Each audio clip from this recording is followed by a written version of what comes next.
Good evening, YouTube. This is Kaylin String coming at you with my regular Sunday night dinner. And I need to adjust this just a little bit. It's not showing as much as I want. There we go.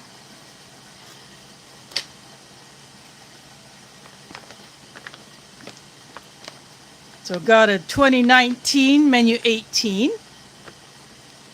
Let's see, we got this and that. And DeCarlo's Perry here so far. Thanks for dropping in. It's a beef ravioli. And this was one of the two regular MREs that were in that last mystery box that I got from Minotaur Trading Company. Spicy tuna rolls is here. Thanks for dropping in. And this is packed by MRE. Gardening Warrior Q is here. And this one, for some reason, the bottom seal is a little high on the bag, and the top seal is also a little bit high on the bag. But there's still enough of the bag material you can get a grip on. Food Forest Permaculture is here, all the way up in Canada. So this has the peelable seal. And AmeriQual MREs always have the inner bag. Sometimes Tobacco does.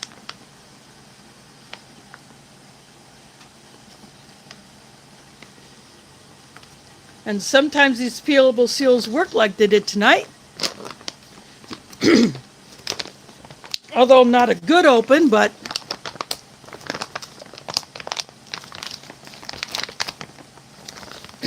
sometimes they can be absolute crap. As always, I use the ration bag as my trash bag. So this is the inner wrap, and this one seems to be vacuum sealed. It's pretty tight around the contents.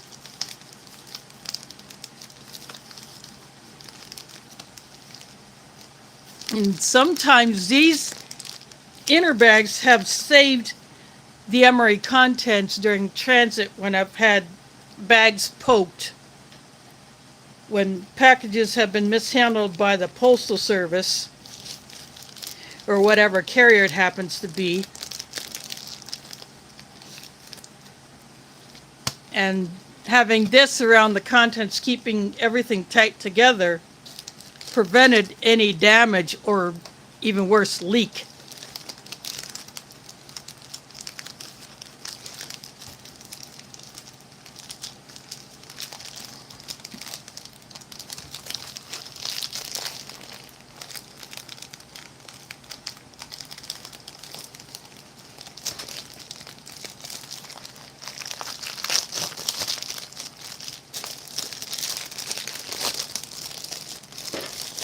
Here's gear grinding in the house. Thanks for dropping in.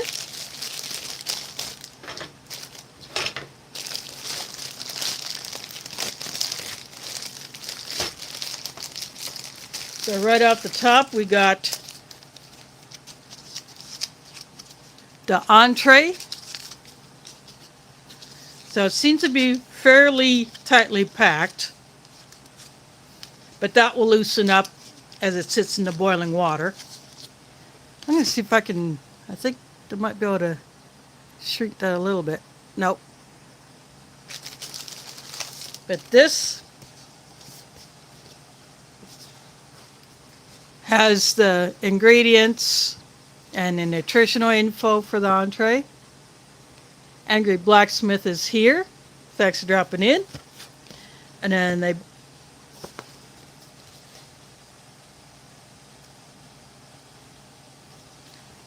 put this other stuff that is supposed to be reminding the person in the field about maintaining nutrition to keep up with their activities.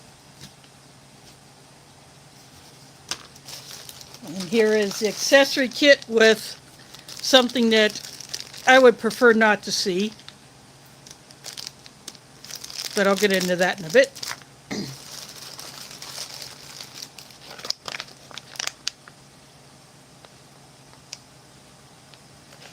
chocolate banana nut muffin top. And it feels like it might be intact, but we'll see.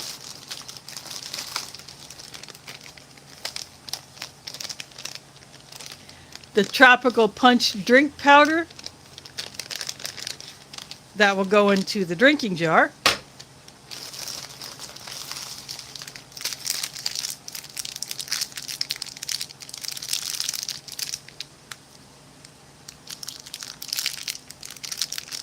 M&M's, the original.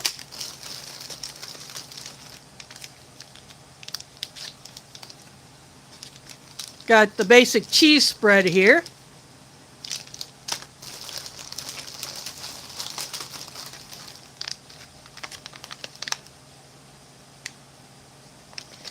Wheat snack bread.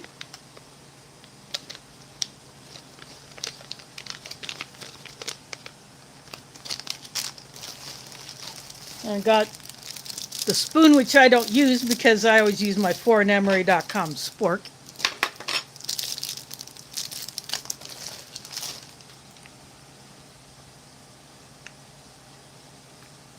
And then we got some hot sauce.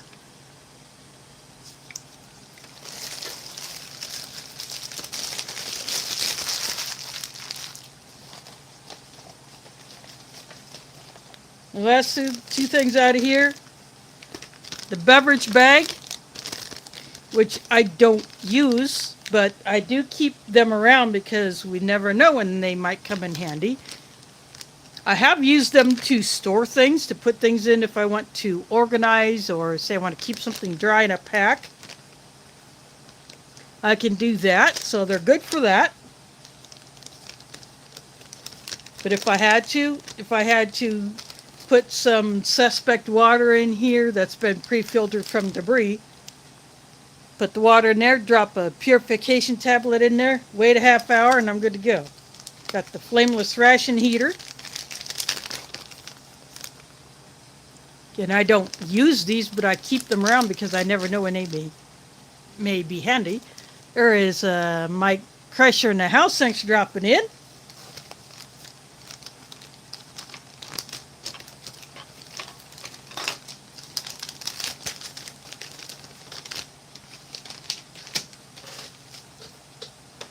I'm going to move a few things aside.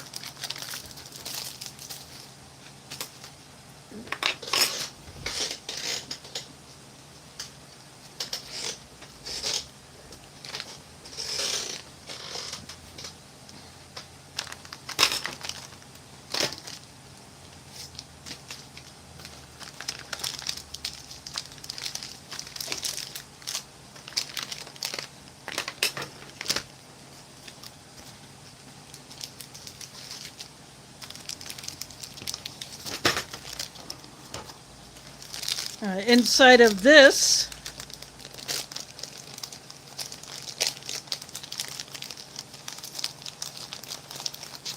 got the usual Lighthouse rear roll.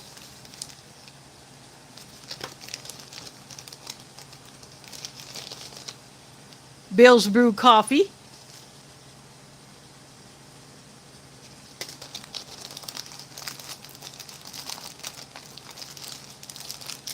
Cinnamon gum. This is always distinguished by the red on one side of the wrapper.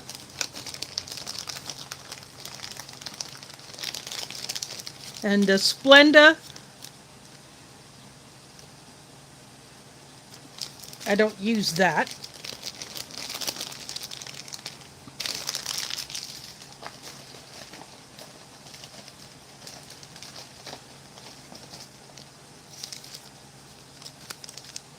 Got the coffee creamer. Got the wet wipe. And a packet of salt. So that is in the accessory pack.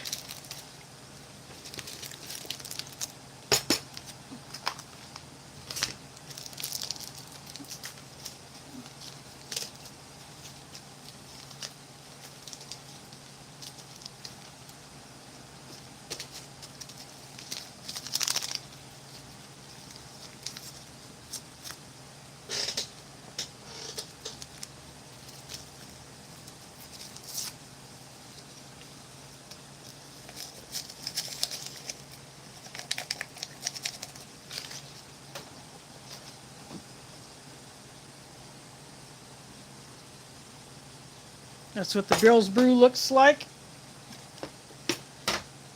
Before I do anything else, I'm going to go ahead and mix up this tropical punch drink, because these things take a longer time to dissolve than some of the other drink powders.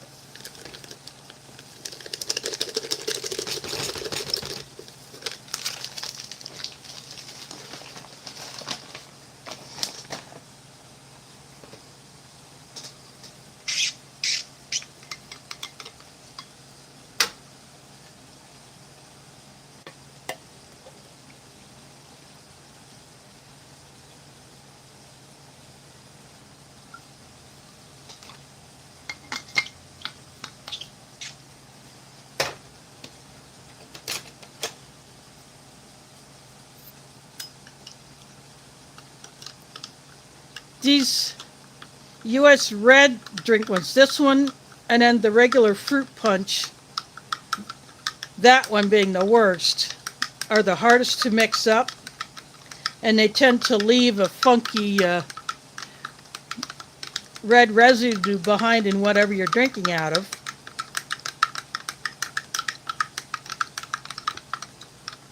There is James Ortiz in the house. Get the focus back.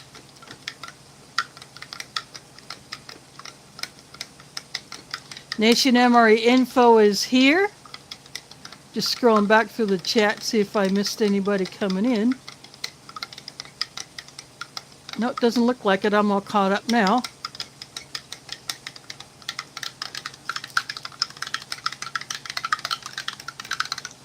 I will mix that up again later.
The creamer packet didn't want to open very well.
So what I'm going to do is I'm going to do a little something different with this.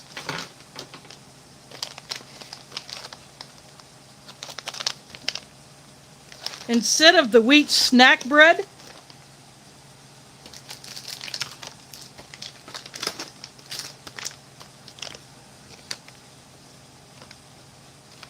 So instead of this,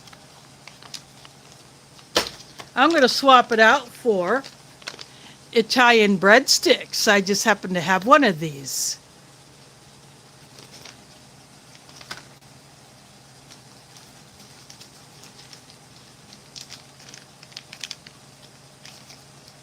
And I pulled out a cheese spread with jalapenos. So we're going to go a little cheese crazy tonight.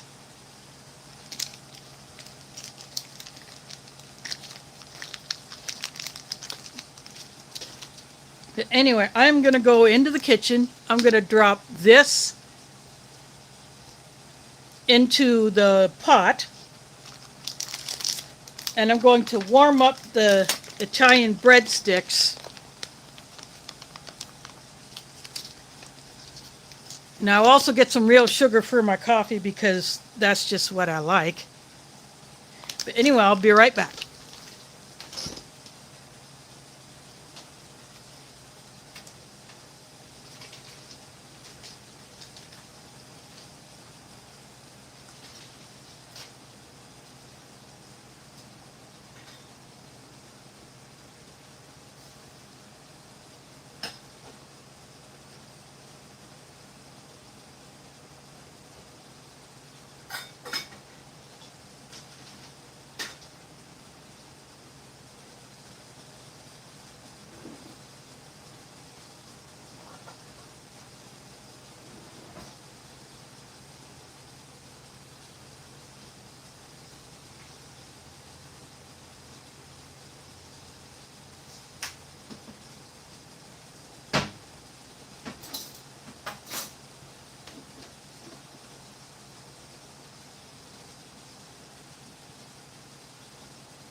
There's the coffee all mixed up.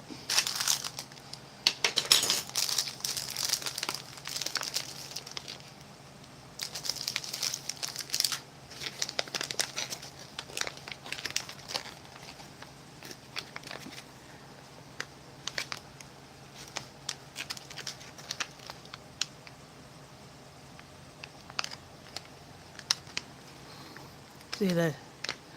It's a 9. That's a means this is 2019. If it was 2009, the bag style would be completely different. So that's one way you can figure that out. So this is the banana nut muffin top. Let's see how it held up.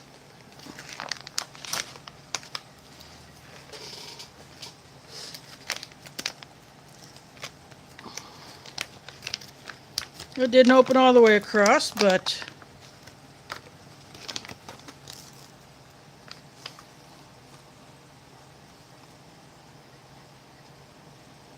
yeah, it's a bit dry.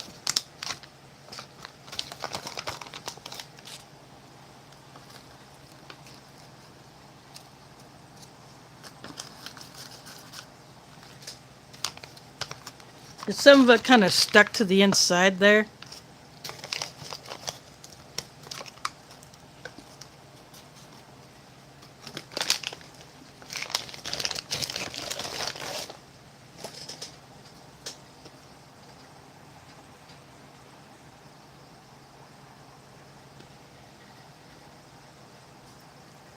It's getting all the crumbs in there.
You can see how easy this comes apart.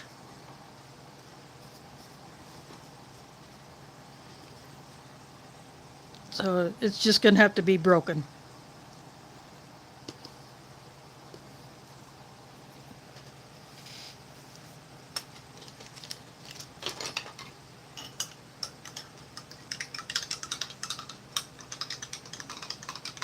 I'm giving my tropical punch another mix because it needs it.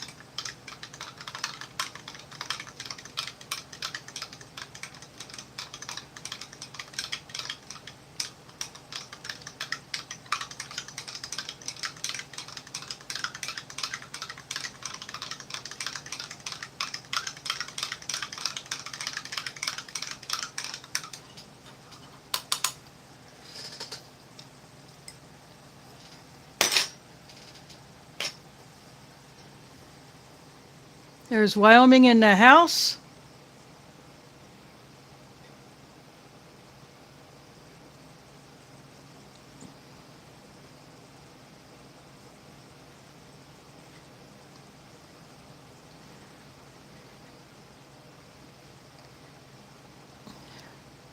There's supposed to be some new MCW menus. So a couple of favorites have probably been kicked off. So I stirred it again and still got that, but you know, with these red drinks, it is what it is.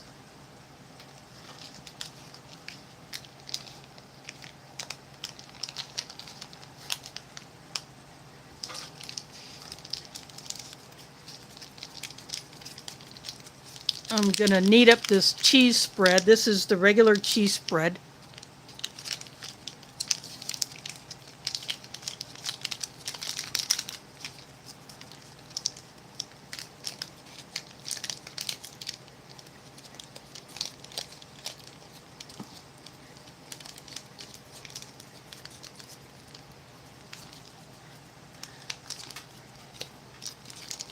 Uh, That's okay.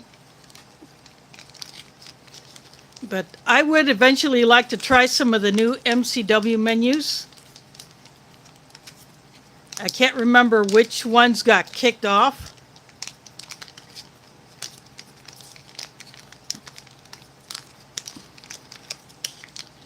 I can definitely feel an air bubble in here as I'm kneading this because I kind of feel it kind of popping.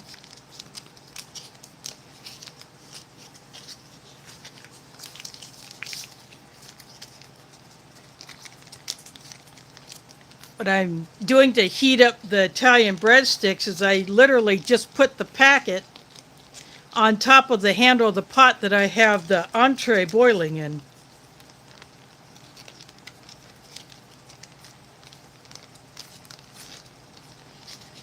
What's even better with the Italian breadsticks is if you put a little butter either on the underside or in a small skillet, and then you just kind of toast the bottom up a little bit.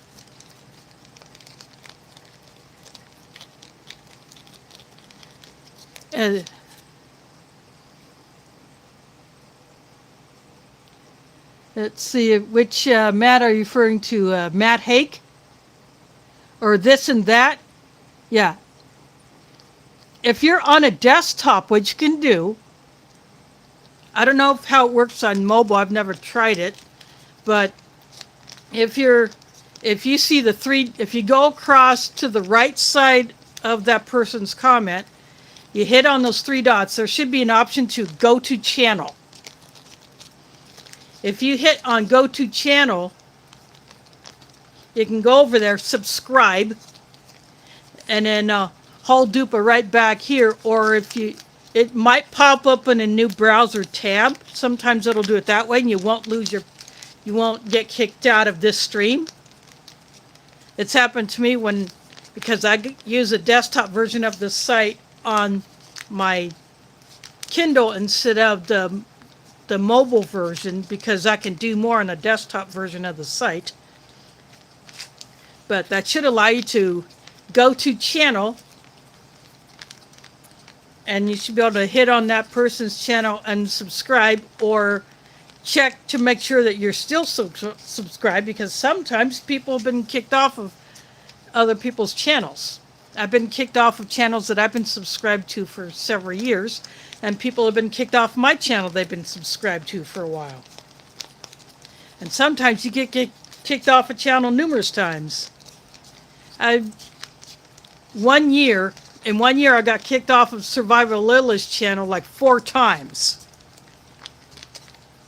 And I usually leave comments on about half of her videos.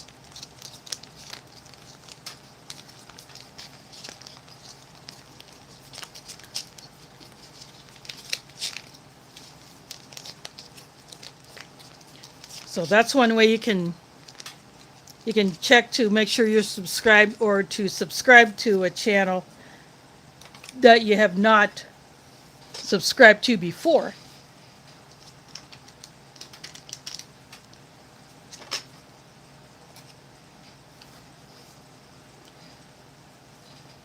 So I'm going to go back into the kitchen.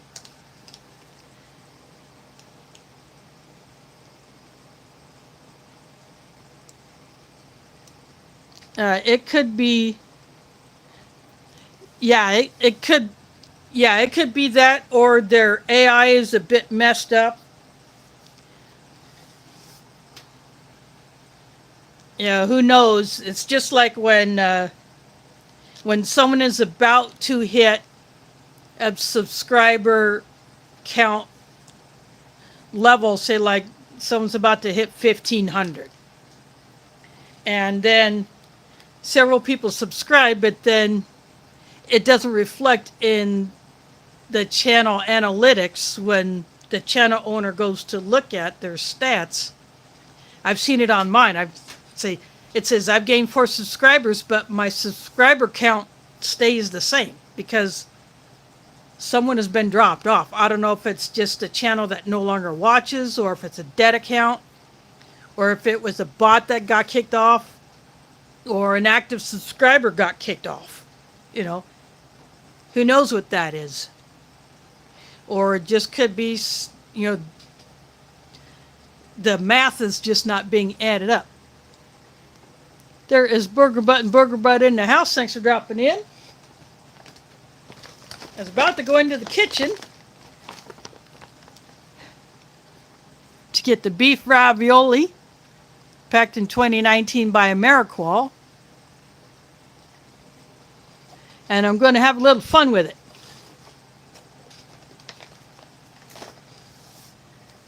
See, I got 2 cheese spreads here.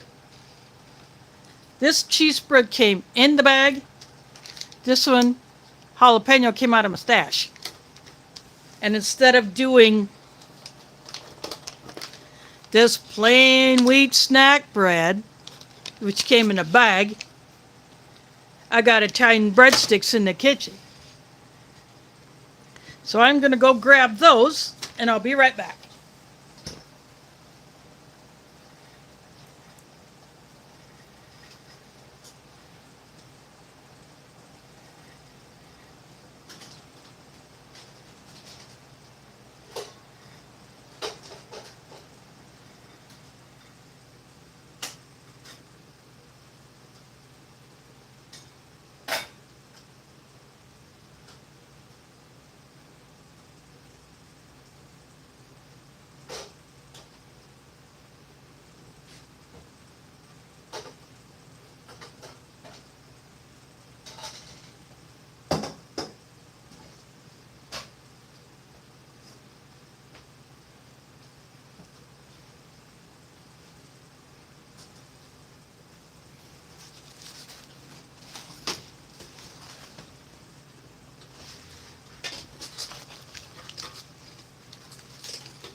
Okay, I am back.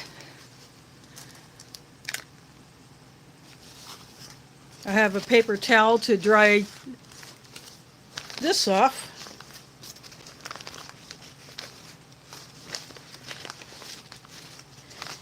Makes it easier to handle.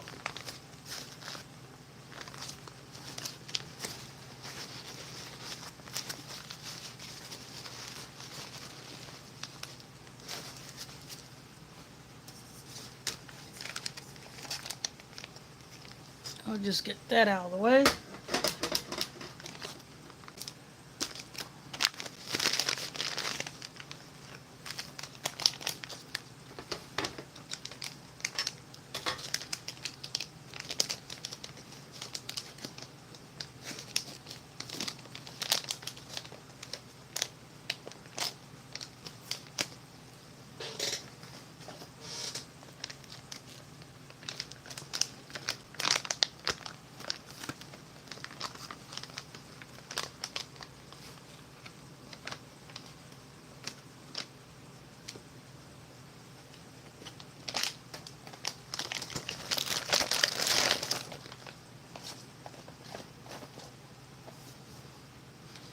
There are the breadsticks.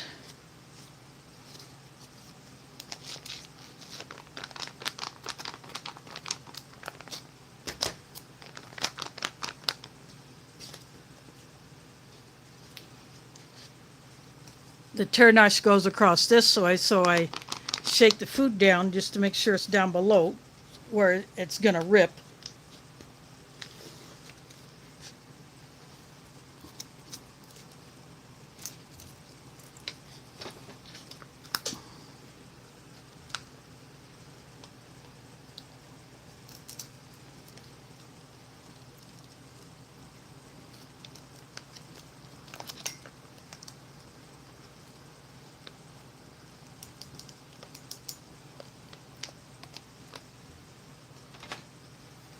Looks like it needs a little help coming out.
They're small raviolis.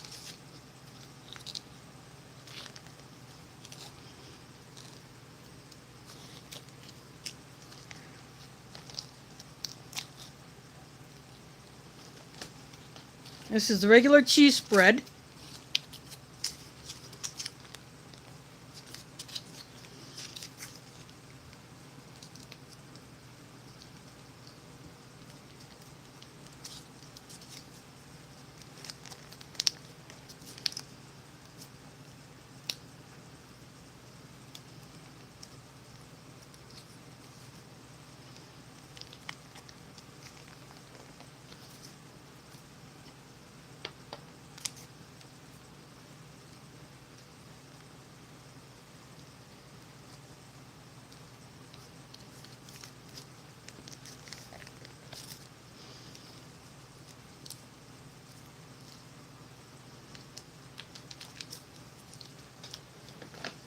So that gets all of that one.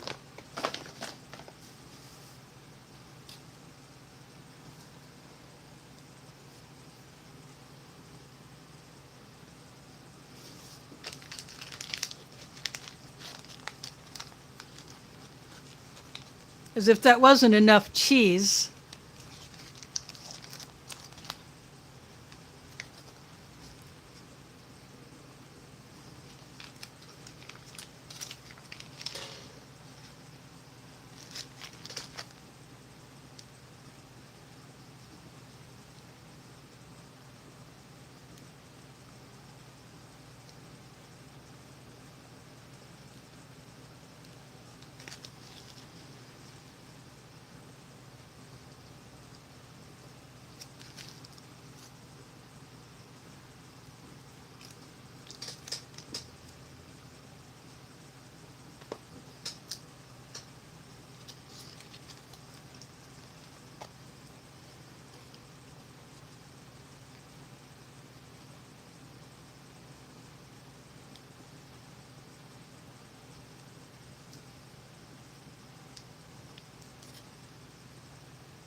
And what the heck?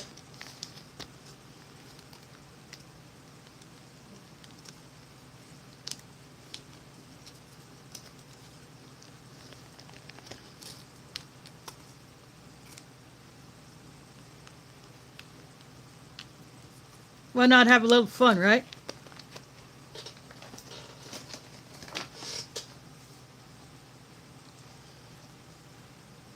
A little bit of the jalapeno cheese missed, but that's okay.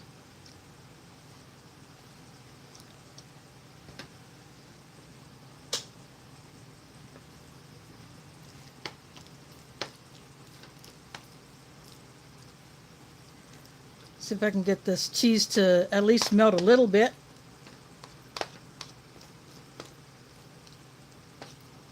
While there's still a little bit of heat left in the ravioli.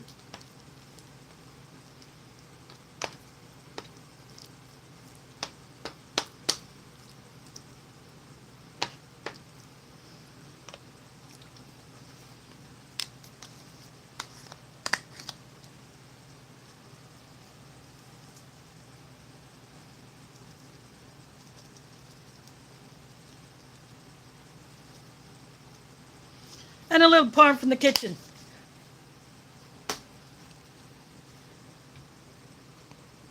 Because why not?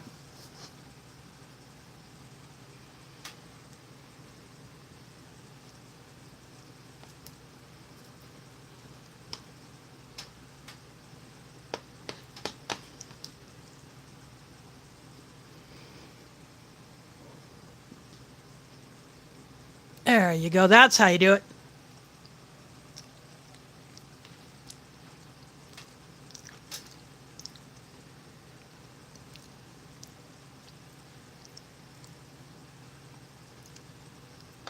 Got to wake up the flavor of that ravioli a little bit, give it a little bit of something.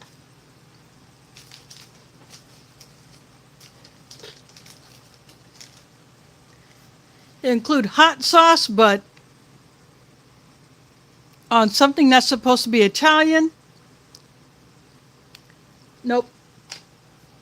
I saved that for another day.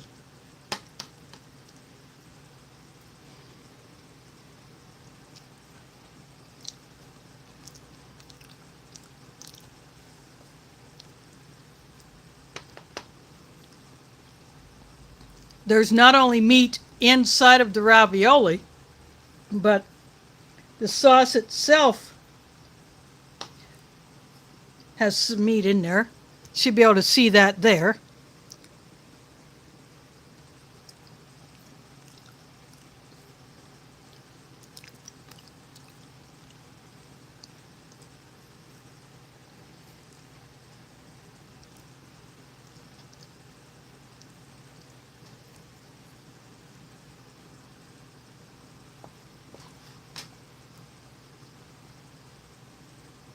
Yep, this is this main's pretty good by itself, but when you add a little cheese to it, that's even better.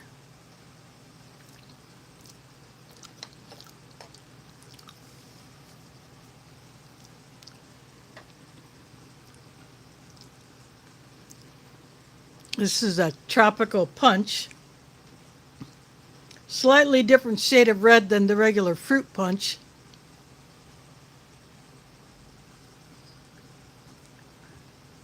It just tastes like a tropical fruit flavoring got added to regular fruit punch.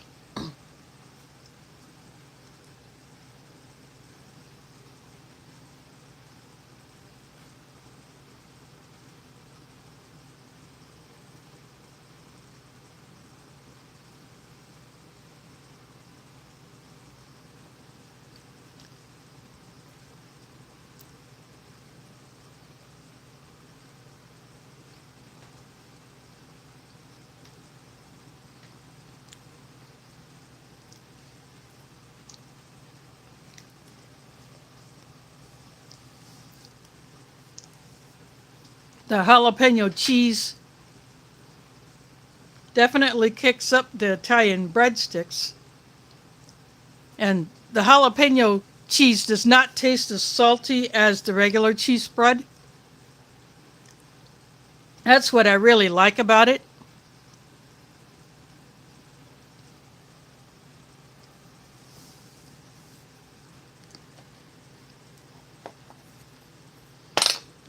So I'm definitely happy with that.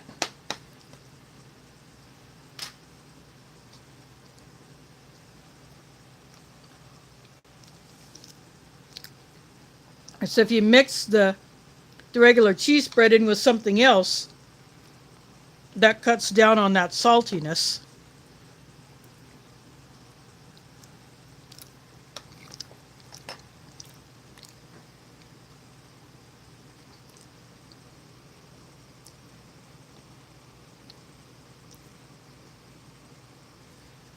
Yeah, definitely cheesy goodness.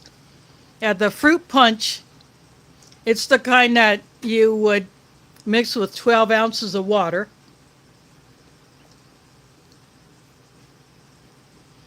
Or to your liking if you want to add a little bit more water or add a little bit less depending on your taste. But it's okay. I will drink it. It's just not my preferred.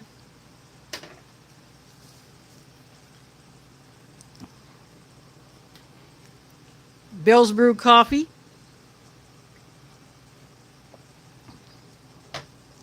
Not bad for an instant coffee, but there are better ones.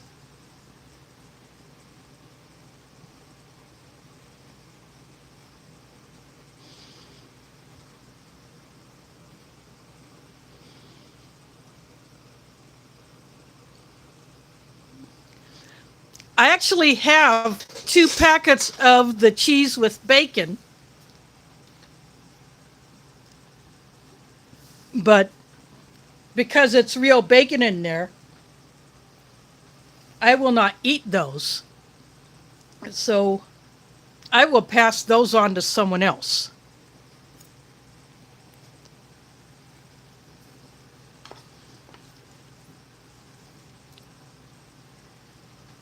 I just don't know who is going to get them.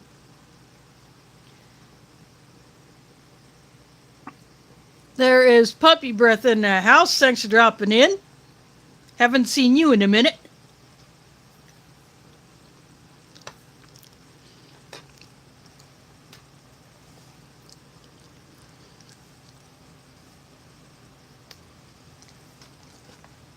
I'm having a little fun with this 2019 beef ravioli.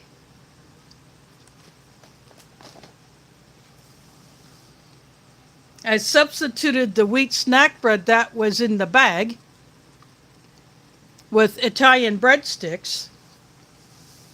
And in addition to the regular cheese spread that was in here, I added the jalapeno cheese spread that I got on the breadsticks, and I put a little bit on the ravioli. Plus, yeah, I did that. This is the banana nut muffin top, which is very, very crumbly. See how dry that is. I'm surprised it came out nearly in one piece when I opened up the pouch. But my phone mount, I guess you could call it a finger tab, when you want to open the jaws to either put your phone in or take it out. I've tried playing with different positions, but because I plugged my phone into a power bank right before I go live,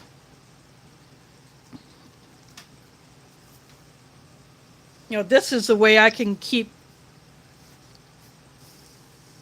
the phone, the charger cable out of the way,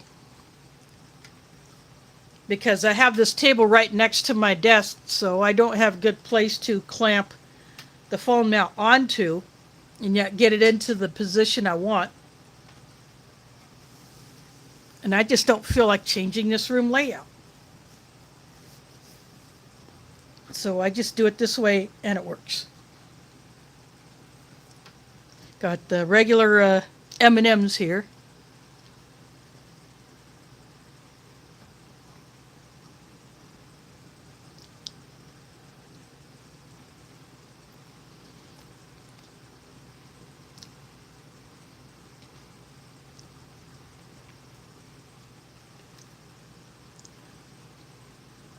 I slightly warmed up the breadsticks by putting the pouch on top of the handle of the lid that covers the pot that I use to boil the main in.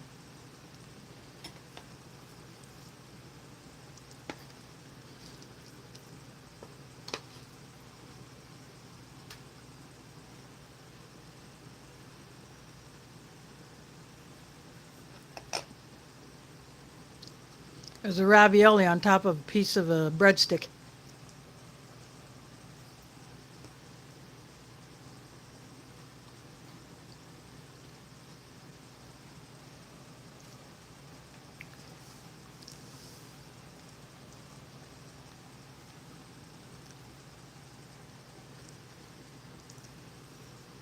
Yeah, that kind of works too.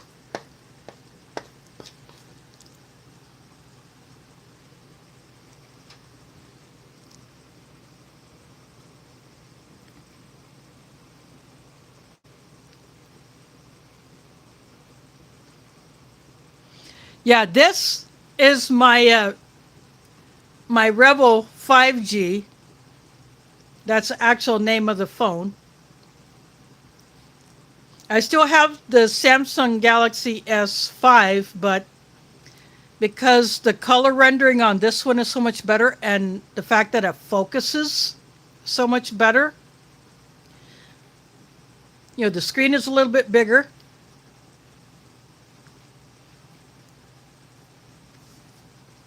But this video, when I'm streaming, is a little bit bigger. I can't shrink it down. The only way I could do that would be to raise it up, and then it would be hard for me to see the chat.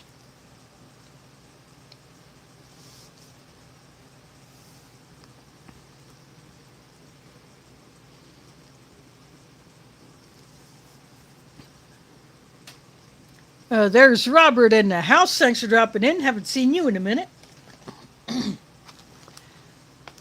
2019.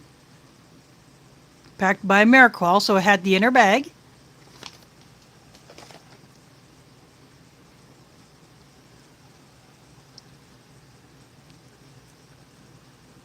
But as I said, the color rendering is a lot better. I think it's more true to color. This replaces the LG Phoenix 3. So this is the one that I have regular cell service on.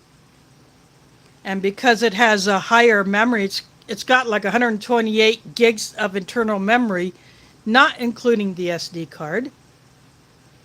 I was able to consolidate a bunch of apps onto it so that I keep more of the ones that I use most often in one device. So that's what I like about it.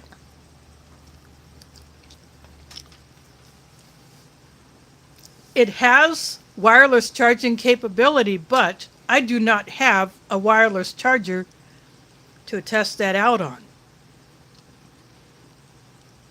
I want to get something like that. There are either dedicated charger pads that you can buy, or you can get power stations that have a wireless charging surface that you can lay it on. That way you would not have to need a cord to plug into one of the USB ports in order to charge it from the power station. But my mini power stations are too small to have a wireless charging pad on it. But I do hope to get one that does have a wireless charging pad or at least a dedicated wireless charger so I can test that out. My Iowa brother Steve Brahms is here. That was a nice video of you putting the hurt on that hard soil.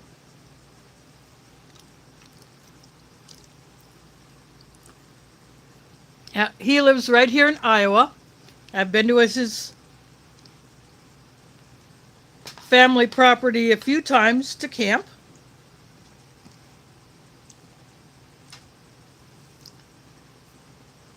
And I've had their farm fresh eggs. Some as fresh as 12 hours out of the bird. You can't get much better than that.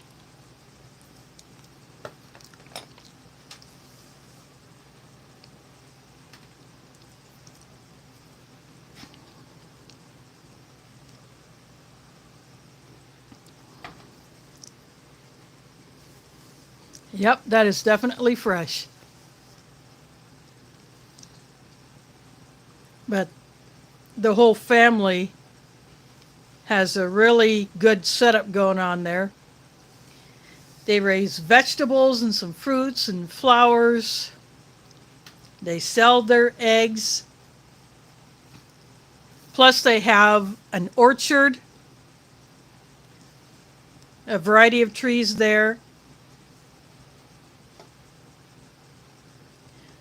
Plus they do a pumpkin patch and a corn maze.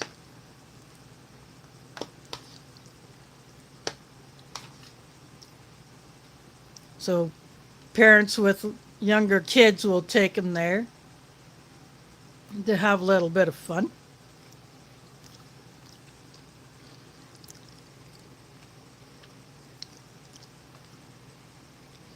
Yeah, it is. And they have chickens and some turkeys.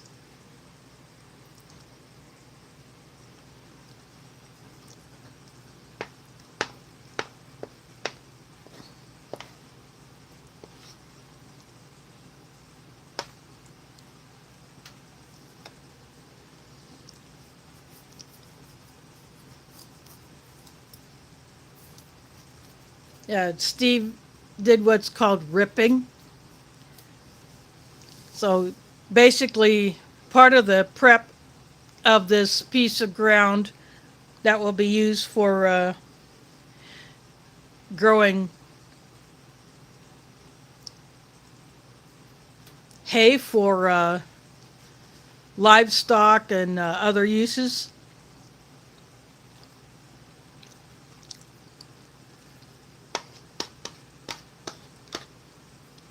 They have greenhouses there, and I'm sure the seed orders have already either been done for spring planting or will be.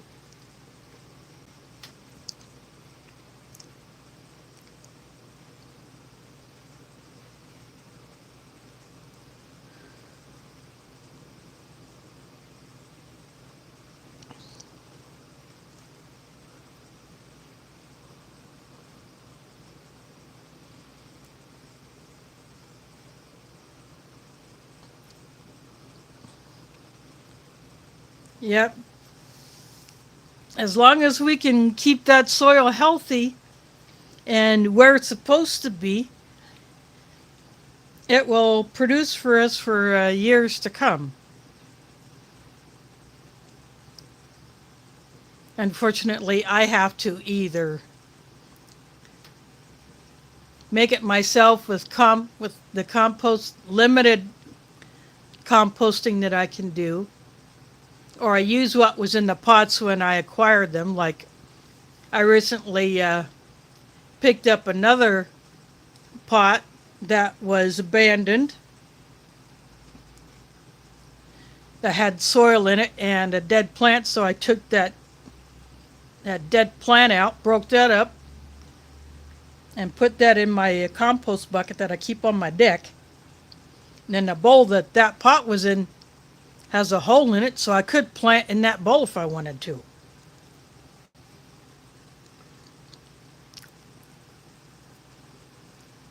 which I may do that because it would mean one more container that I can have for growing food. And I think next spring I may stick with just herbs and greens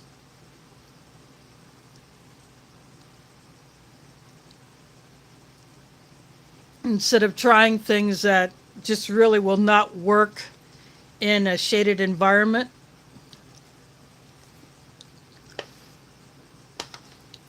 There are some herbs that I want to try that I have not yet.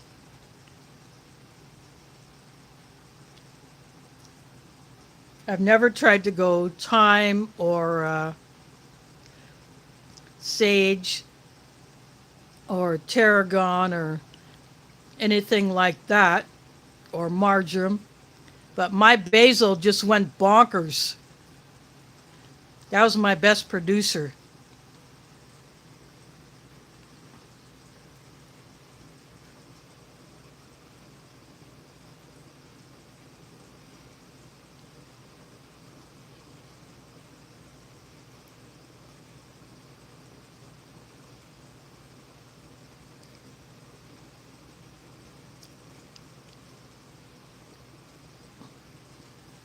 Sorry, I haven't been watching football lately. And I've only listened to little blurbs about the World Cup, and the U.S. is out of that.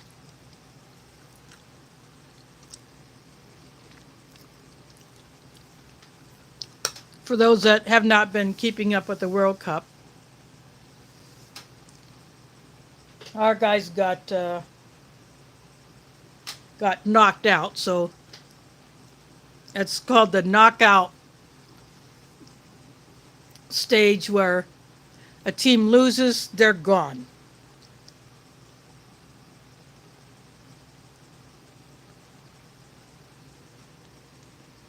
Yep.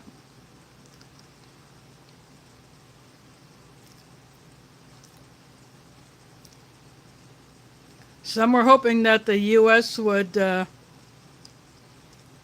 win, but not this time. They'll have to go back to the drawing board and try to make improvements and give it another try.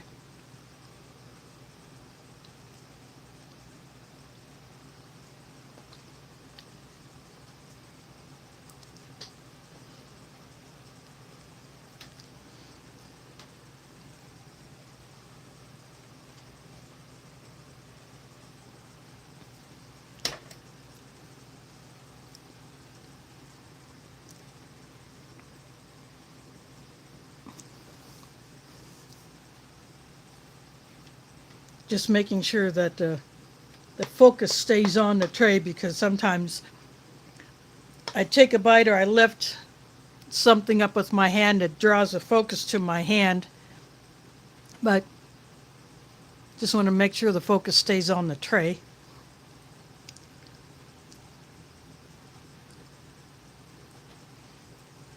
But at least the U.S. made it as far as they did this time, instead of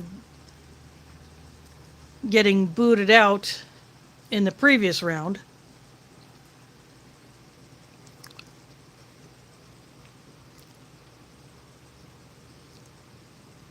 Well, thanks for dropping in, and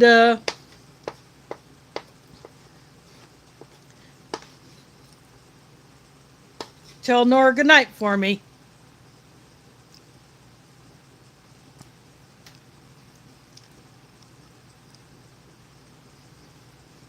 She's a good kid. And she's learning a lot of skills that she's already putting to use.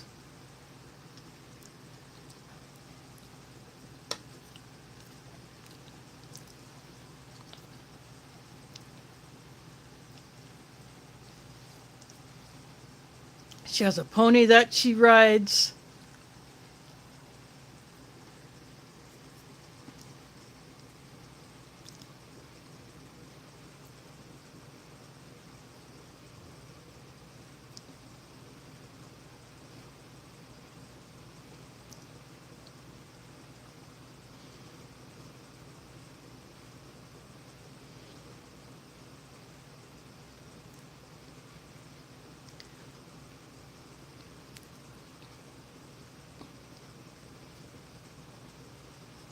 Thanks for dropping in. Hope hope you feel better soon.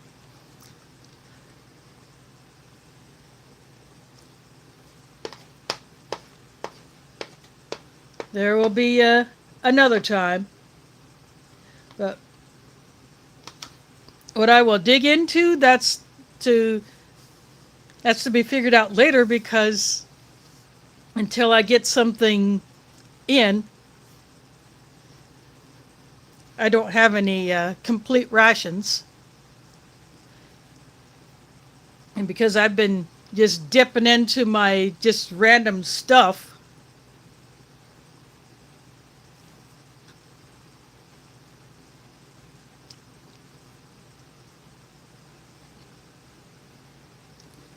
to either make a quick meal out of, or to just to have as a snack.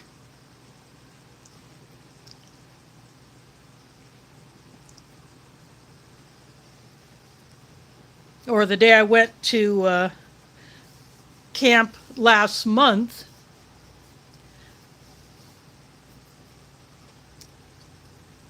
I had one of the maple muffin tops. Actually ate that for breakfast. I put a little butter on that, warmed that up in the microwave, and then put some syrup on it and just ate it like a thick pancake.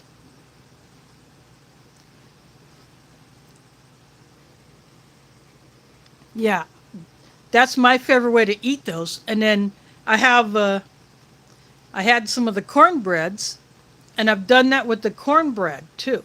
That cornbread is slightly on the sweet side, and so I would break it up, put some butter on it,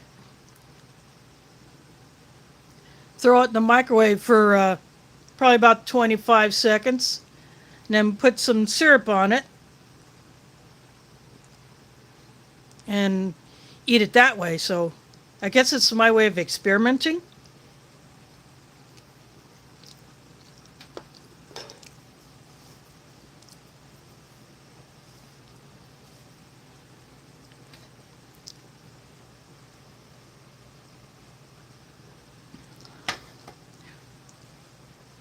Well, some of the freeze-dried things that I've gotten from Minotaur, I'm saving those for longer term.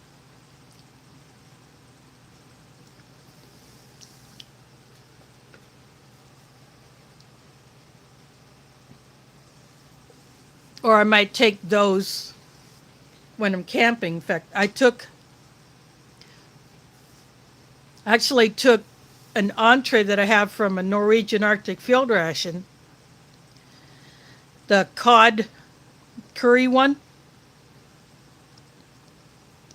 I took that, but because one of the property owners went and put 4 whole chickens on a spit, we did not have to prepare our own dinners Friday night. We had that chicken, plus a couple other things that were provided to complete the meal, so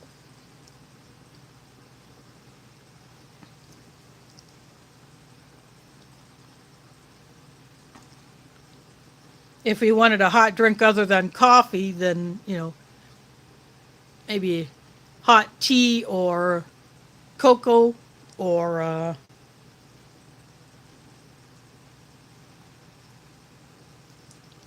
coffee. So, but we had regular coffee going in a percolator. Although I think Saturday morning I was waiting for the coffee to get done, but I wanted to try that. See, I had already tried that Abuelita cocoa mix that I bought at Walmart that I showed last month. I drank one of those by itself, and then I decided to try it mixed with the G7 instant coffee that I like. And so I mix those two together.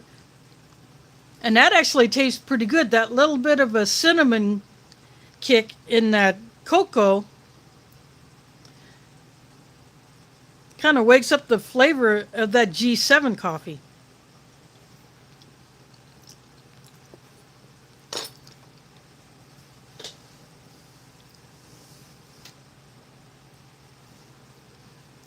So I did that.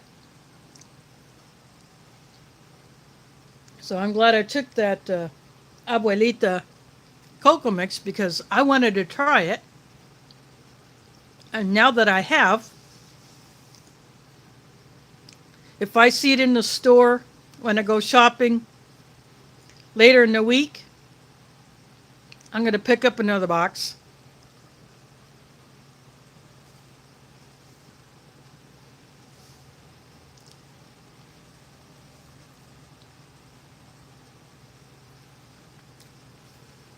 That way I can have more of it around.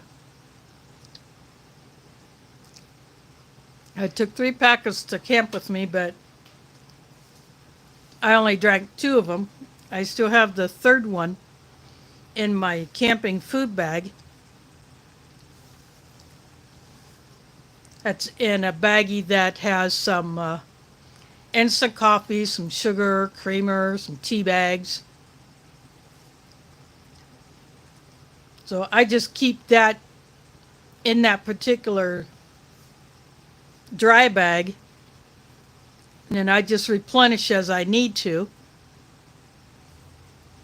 Or I change things up, take something out, put something else in.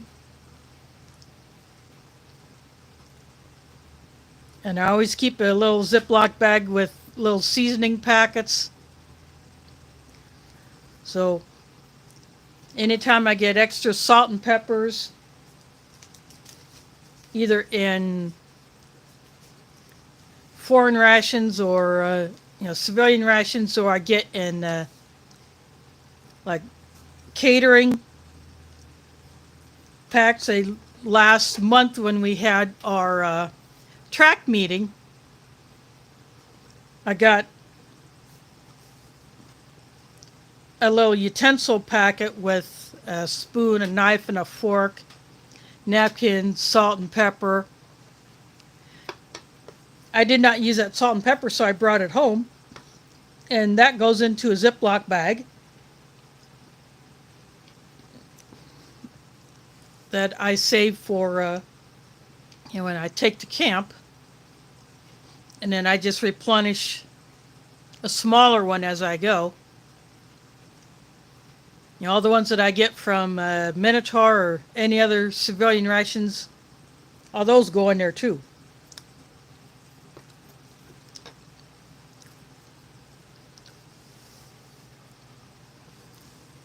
There is Wide Family Farm in the house. Thanks for dropping in.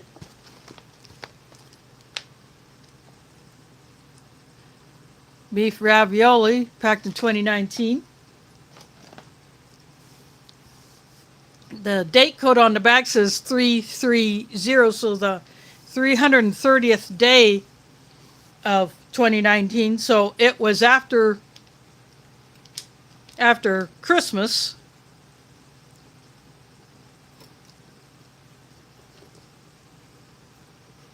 Or right around there when that particular bag was packed.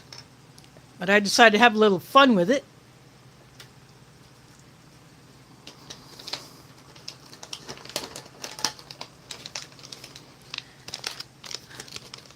This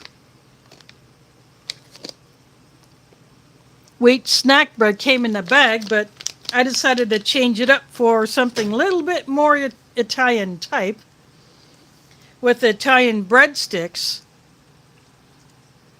It's basically the same bread recipe, but they put herbs in it and a little tiny bit of garlic. And so I got the cheese spread with jalapeno on there. The regular cheese spread that came in the ration bag got put on top of the ravioli. And then I threw a little bit of the jalapeno cheese on it. And then just to have a little more fun with it, yeah, I threw some of that on. This hot sauce came in there.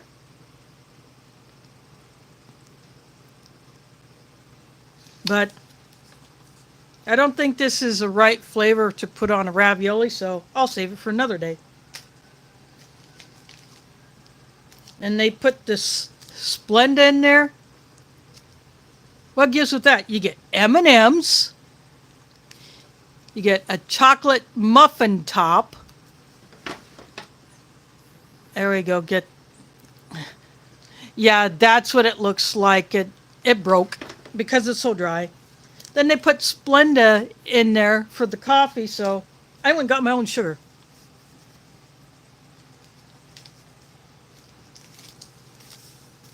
And these salt packets I save. These are salty enough, especially when you put cheese on it.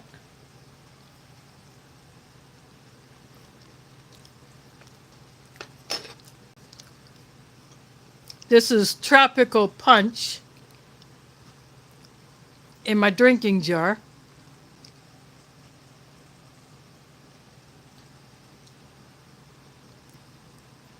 It looks like a regular canning jar with a handle, but it's not heat tolerant. And then my Bill's Brew coffee is in my foreign MRE mug.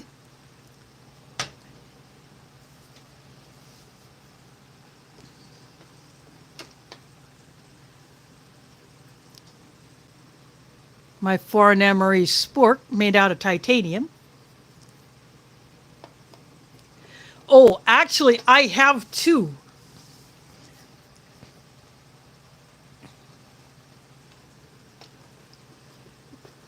But I choose to use the foreign MRE mug because it's smaller. And with the drinking jar, you can actually see the color of the drink. That's why I use it. And with the white of the coffee of the mug, you can see the hot drink. And that's why I choose to use that. Plus, I want to shameless plug Art and Nina.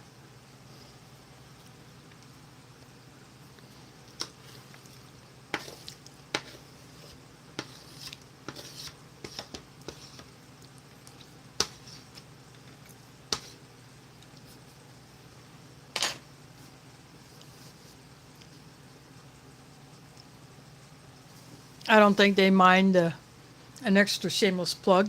So that's what I use. But I do have two canteen cups. One with the fold-up handle, and then the other one with the butterfly handle.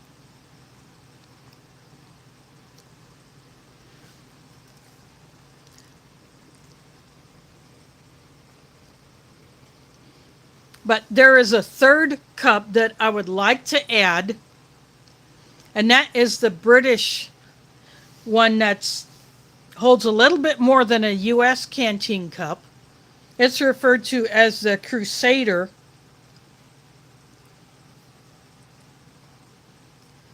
So it's a little bit different in shape.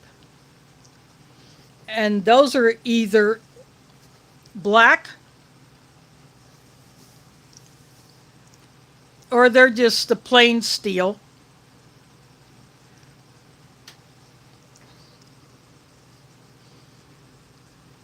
And they didn't always come with the lid, but people have made lids for them.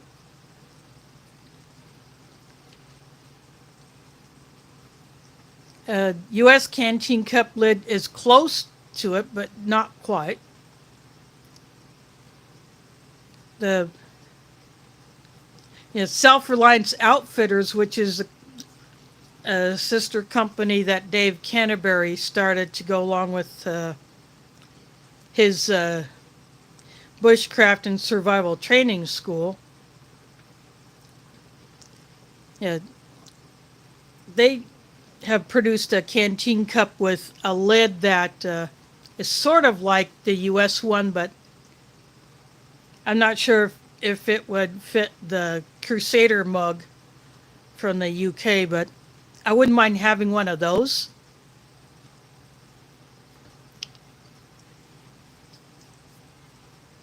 But, I do have the two different styles of the US canteen cup.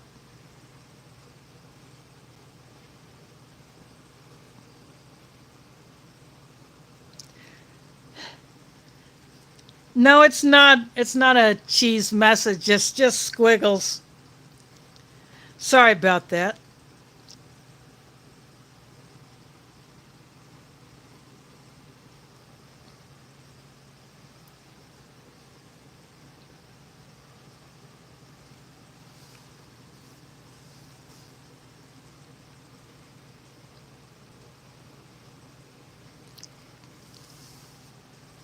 I think for a time, a small company was making lids for the Crusader mug, but then people have made their own. They would either take a piece of very thin sheet steel or aluminum, or they would take a pie tin, a very cheap metal pie tin, and cut that and then fashion a lid out of that. Or a foil pan, you cut a shape out of that and you fashion a lid and attach a handle somehow and make one that way.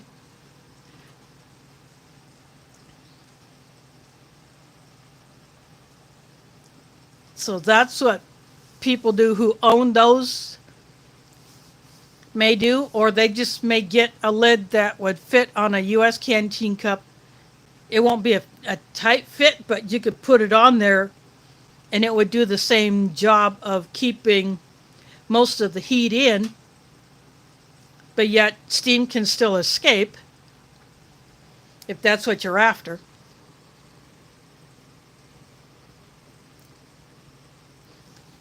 Yeah, you could do that as well. I mean, darn, it would get wet, but it may be only a one-time use thing, but this would work in a pinch.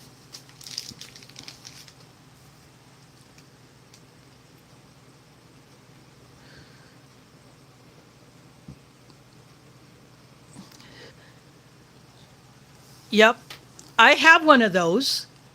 And then I have the one that goes with the Crusader mug. So it has a slightly different shape to it, and it has a part that folds over, and it has a little divot in the center for where you put your fuel, either solid fuel tab or a gel fuel or alcohol or whatever. It doesn't hold a whole lot of alcohol, not like a Trangia or a cat food can stove. But the solid fuel tablets work pretty good in there. But that little bit that you fold over keeps the cup above the flame so that it will effectively burn and heat it up. But I got that off of eBay, and I have used that at a camping trip. I put some of those like small, very small versions of the Duraflame fire log. I have small stick versions of that that are about as long as these breadsticks.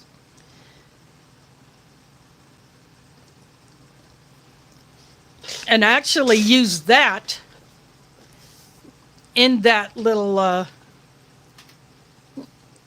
canteen cup stove, the one that goes with the Crusader mug. So I keep that one with my butterfly handle canteen cup.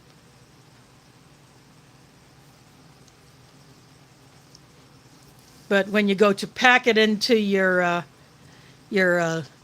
canteen carrier, you put that in the bottom, and then that little rack thing, I push, I fold that up so that the canteen would actually sit. You know, the cup would sit on it, and then the canteen would go inside the cup, and I would still be able to close the carrier, put the strap over it, and then the lid would be tucked down the side. It's I have those that have the two little pockets on the side. It has kind of the Y strap that goes over the top of the canteen.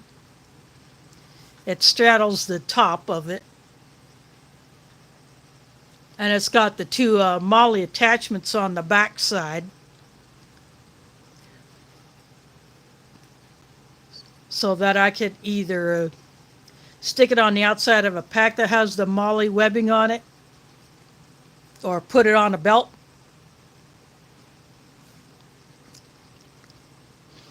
Now, I do not have a 2-quart. I only have the 1-quarts.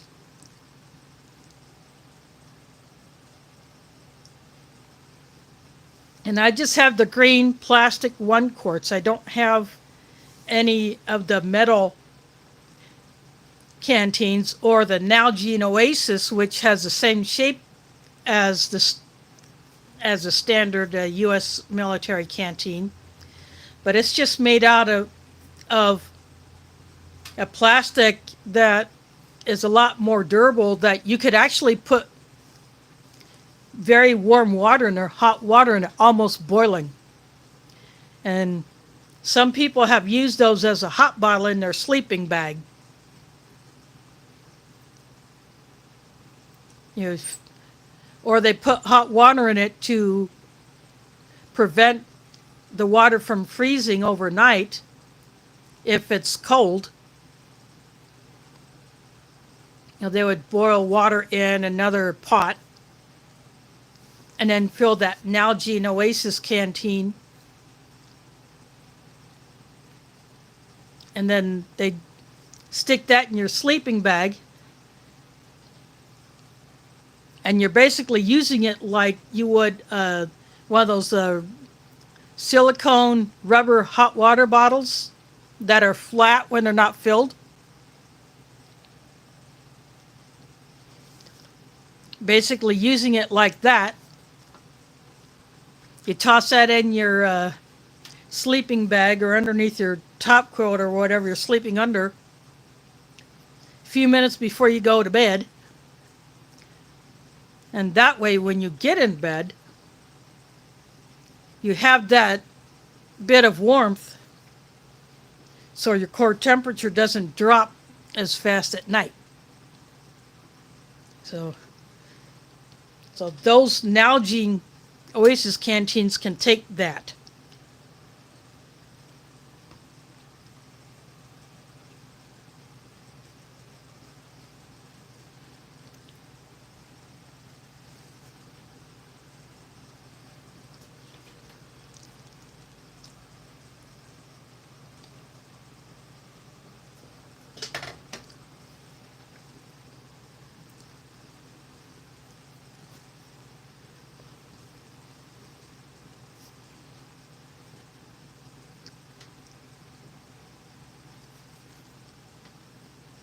I do have metal water bottles, some like this that are the double wall bottle. And then I have the single wall that you can actually boil in as long as you take the top off.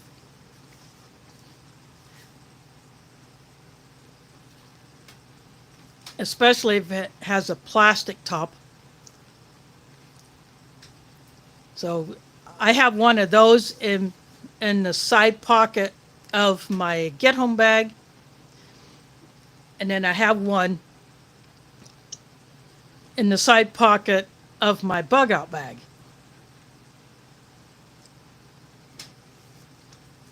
And I chose those specifically for those bags because I can boil them in them if I have to.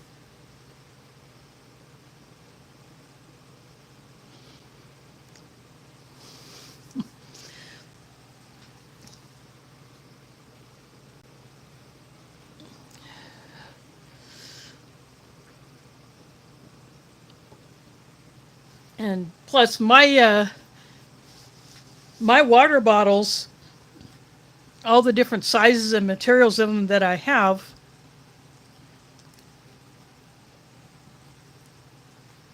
almost always have water in them all the time because they are part of how I store water here at home for emergency use. So I keep some bottles full of water in my fridge, and then I just have others scattered all over the place.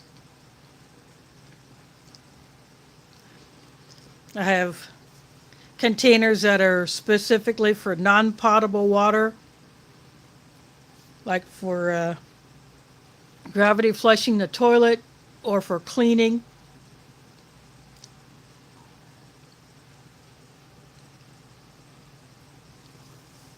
And then my other ones are for drinking water or cooking water or water for the cat.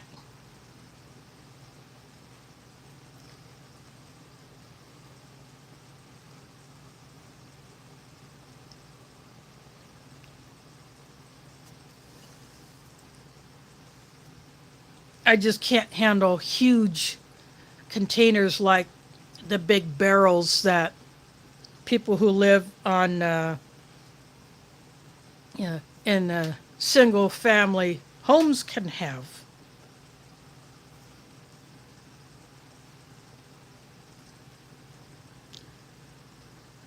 I'm going to go ahead and take a bite of this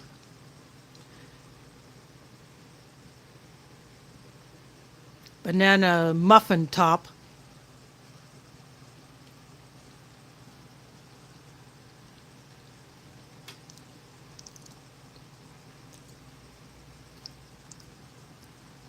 I can pick up the banana,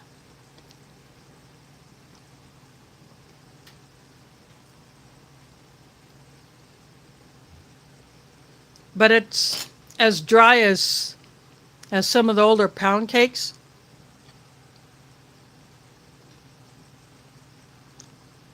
That little bite had a piece of walnut and a chocolate chip.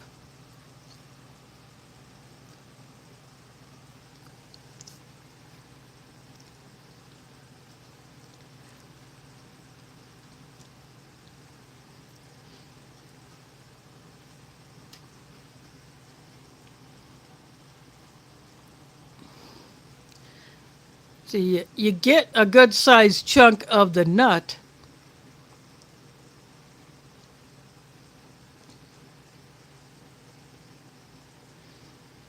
And I think you might be able to see the darkest spots are the bits of the chocolate.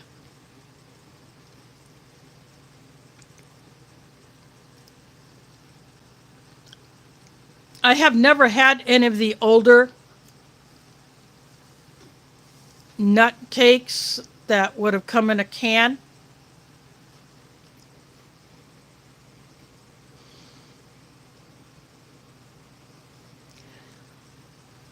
Of course, those you have to be more careful with because some of those could be pretty rancid.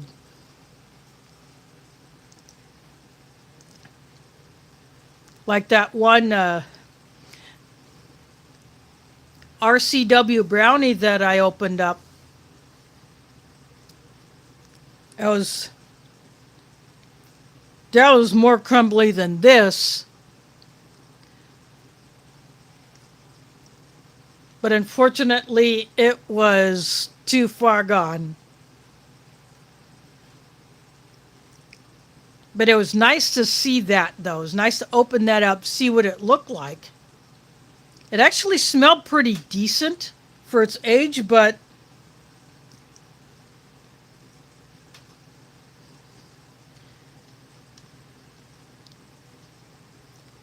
a little nip of that much was enough to let me know how rancid it was.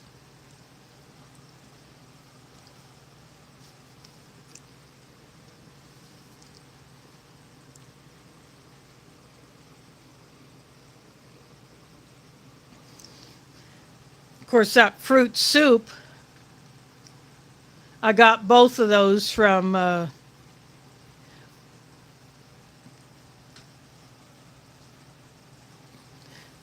across the pond.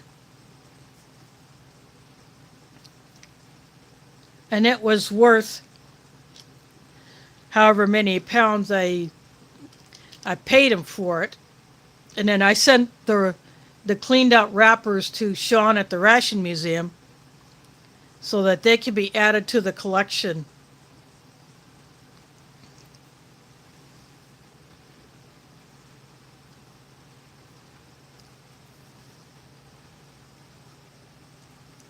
That way he could at least have the wrappings from those two items if he didn't have them already unopened.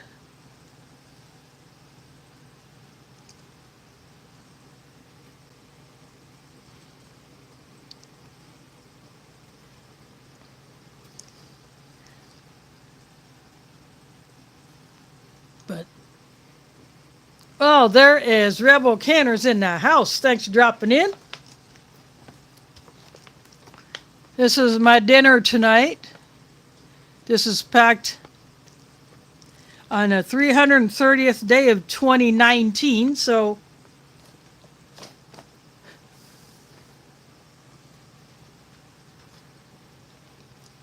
it was pretty close to a certain holiday that sometimes likes to creep up on us, for those that celebrate it anyway. But I had a little fun with this one.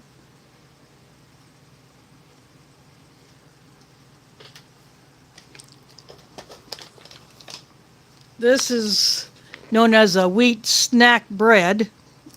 These are kind of shiny, so it's hard to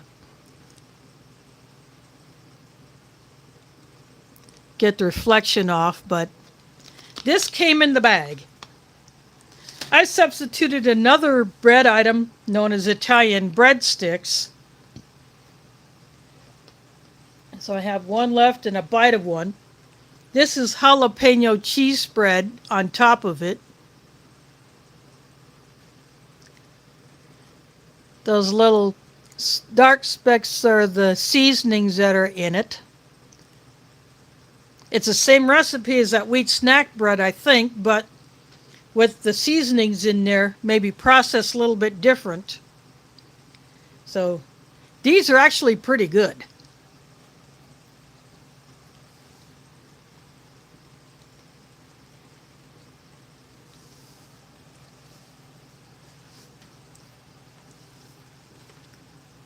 So the regular cheese spread was in the bag. I put that on top of the beef ravioli. I added a little bit of the jalapeno cheese. And then I went even further. Yeah, I did that. But what I did not do was this.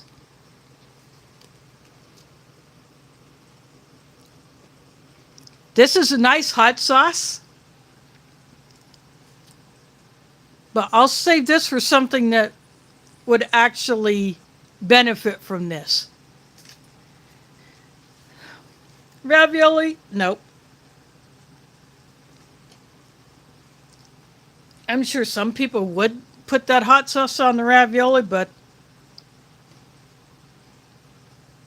I prefer to save that for something else like, say,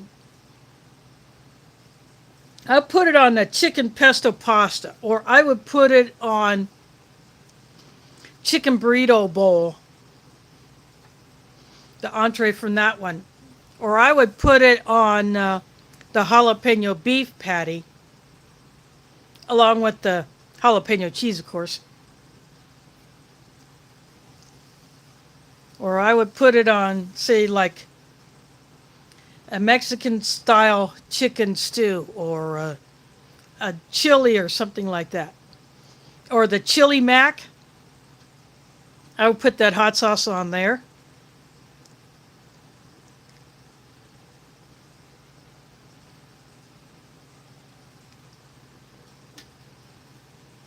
Or the vegetarian taco pasta, I would put it on there. One menu I have not tried yet is the ratatouille. I have never had that one. I've been curious about it, but I've never had it. In fact, I've never had it in the traditional form where you would make it from scratch or you go get it in a restaurant.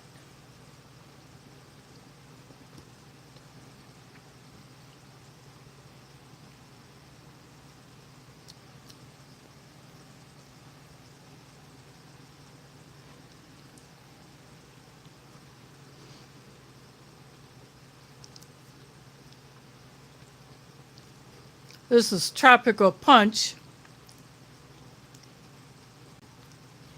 But this and the regular fruit punch, they're the hardest to mix up well. And they tend to leave a slight red residue behind.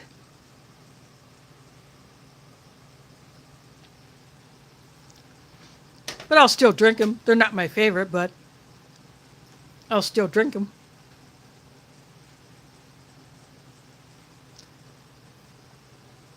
Got M&Ms here.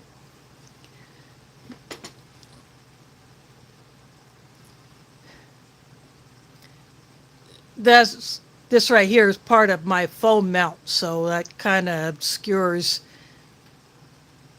whatever's underneath it unless I slide a tray over. This is banana nut,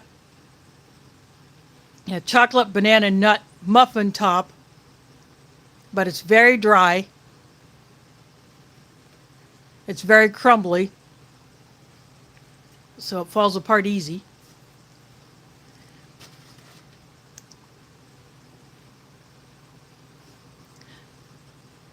This coffee is called Bill's Brew. It's okay for instant coffee. There are better ones, but there are worse ones. Coffee from the Chilean rations. That is a good instant coffee. I will drink that any day. But they put this Splenda in there. I'll just say that I have issues with these artificial sweeteners. But I don't throw them away. Because I know people who do use them.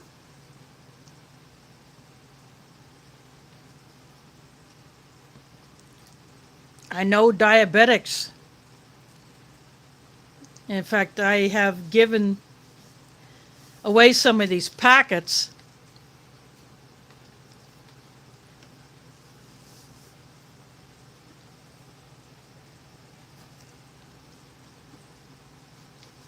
And I think this is probably the most preferred of those who do use these artificial sweeteners, the Splenda. Yep, crumbles. Now, if I had a hot chocolate syrup to put over this, that would be decadent. But the flavor is okay. You get the pretty good sized chunks of the walnut, and you get chocolate chips in there.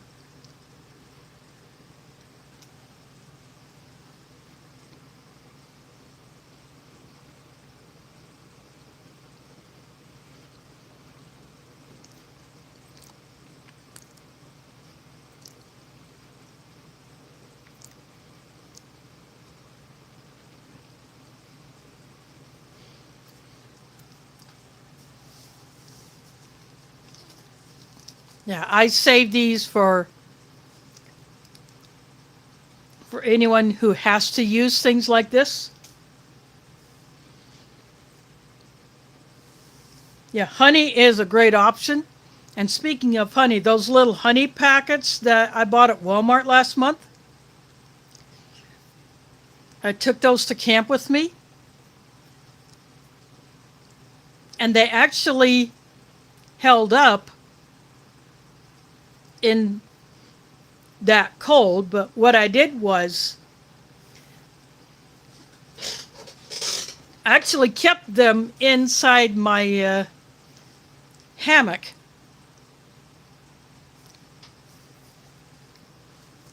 And because I actually use honey as a medicine, so at night before I go to bed, I will actually eat a teaspoon of honey or a tablespoon. Sometimes a little more may come out, but those little packets hold about that much. And those little packets are sturdy enough. They travel very well. And without having them in my pocket all the time, I go to open one up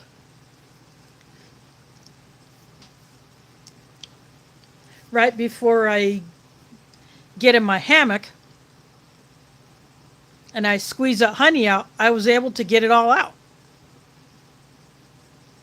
And it wasn't, it wasn't really loose, but it wasn't completely solid either. I was able to squeeze it out of those little packets.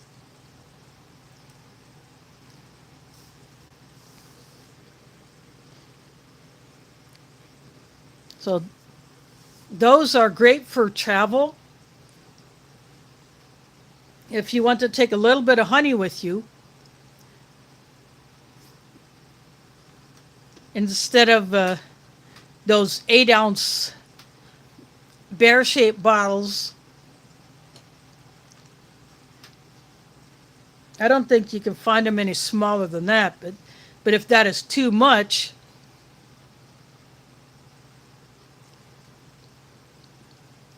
those little packets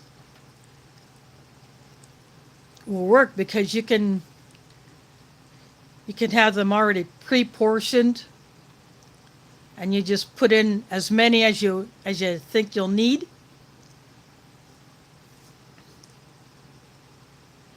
And you don't have to deal with that bigger bottle, especially if it's just you that's using it.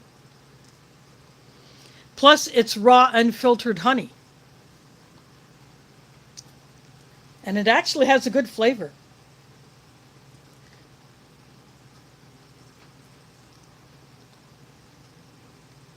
So that orange box had 20 packets in it. I used 2 of them. So I will just hold on to the other 18 so that next time I'm doing a camping trip that I'm not with my family, because I take a bottle because my mom and I share it when I'm camping with family. But when it's just me by myself that's going to be using it, then I'll take some more of those packets.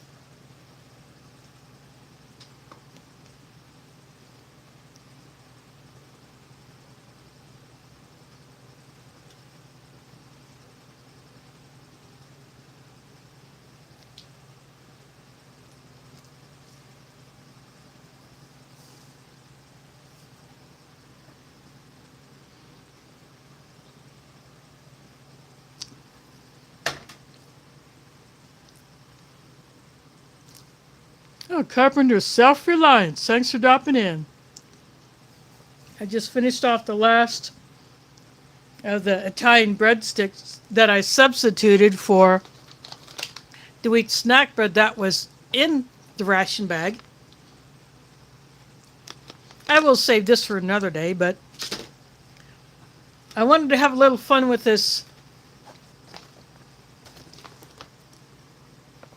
beef ravioli. This is packed near the end of 2019.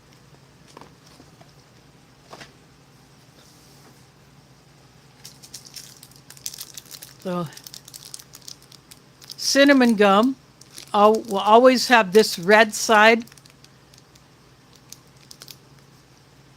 on the wrapper. If it was the peppermint, it would be this clear on both sides of the wrapper. Got the regular M&Ms here, which I haven't eaten any of them yet because, they're M&Ms. We all know what they're like.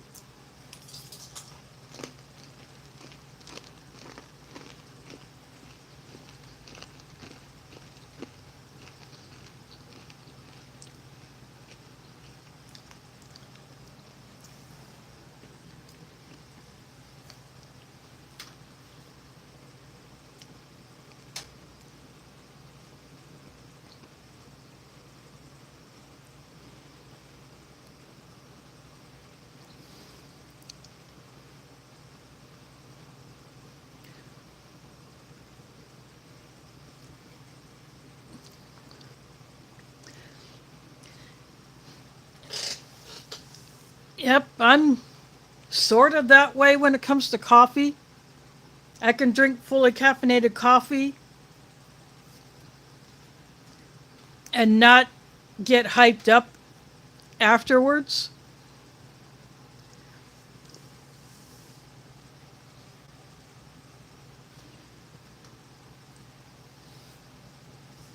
Now, sometimes there have been some summers where I wouldn't drink coffee at all unless I'm with other people or I'm doing a ration review. It'd be almost exclusively cold tea or occasionally soda or pop, as I prefer to call it, because that's what we say here in Iowa. But but this past summer,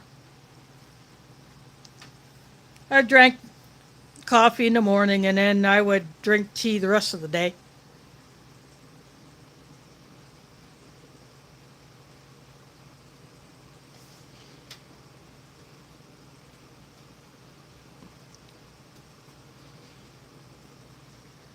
Oh, I bet he can be a handful. Well, he's that age.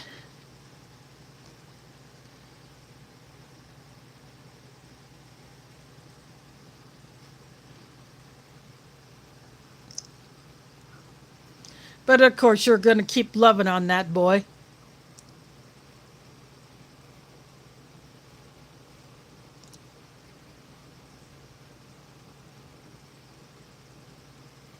Yeah, I bet.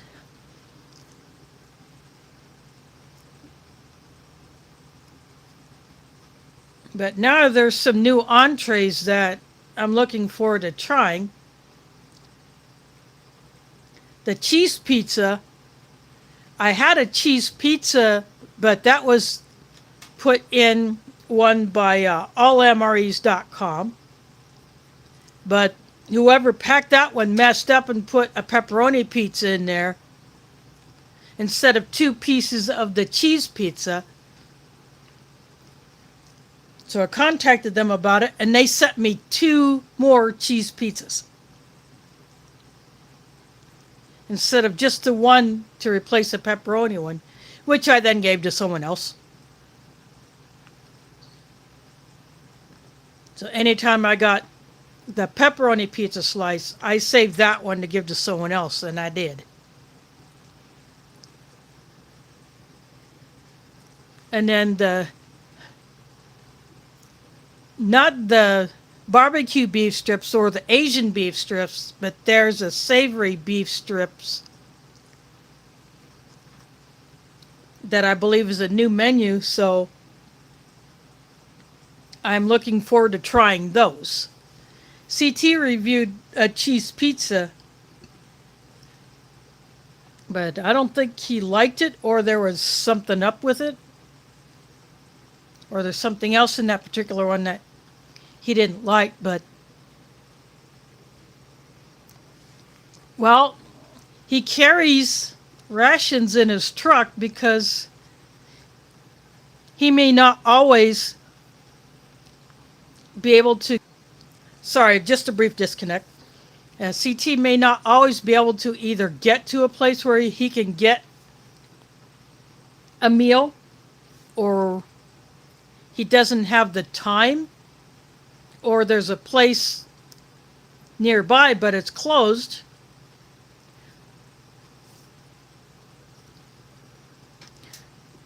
So rations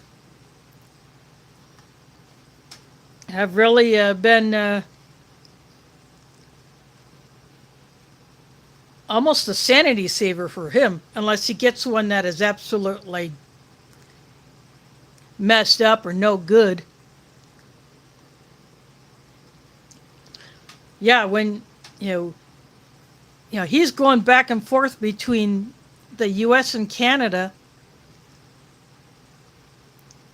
so having some backup food on you all the time is a definite must for a guy like him.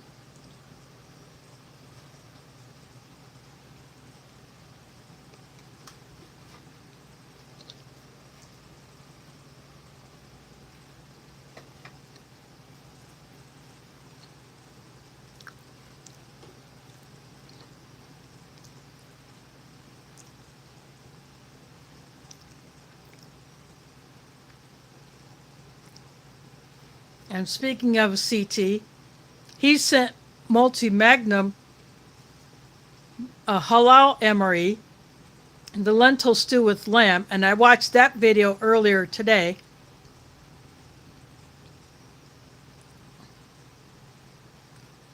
And he absolutely loved it. That's one of my favorite MRE entrees is that halal. Yeah, the 3 lamb menus. I've had all 3. I really enjoy them.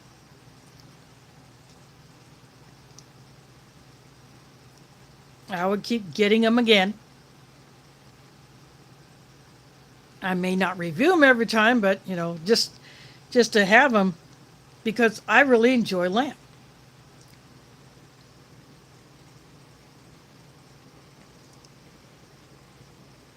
Thanks for dropping in, Robert. Hope to see you in another stream or somewhere else if Sean is going live tomorrow. Smokey didn't go live yesterday, and I think there was stuff going on that he probably had to deal with, or his internet might have been out, or who knows what. I'm sure as soon as he's able, he will post up about it on his community tab.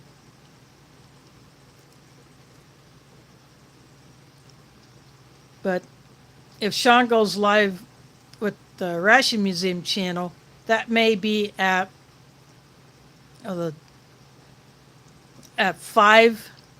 He tried it last. He was going to go live last Monday, but something happened, so he canceled it.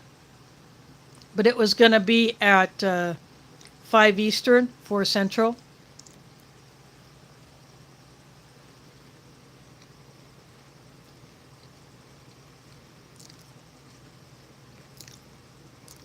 Oh, Smokey did a short? Or Sean did a short?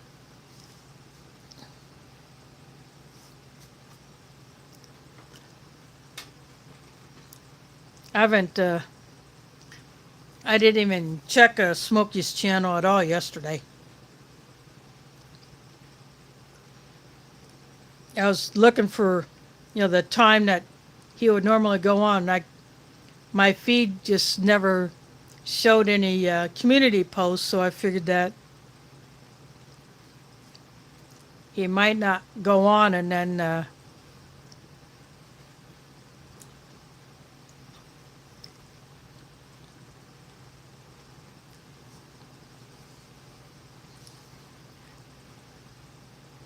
but hopefully next Saturday he will be going live.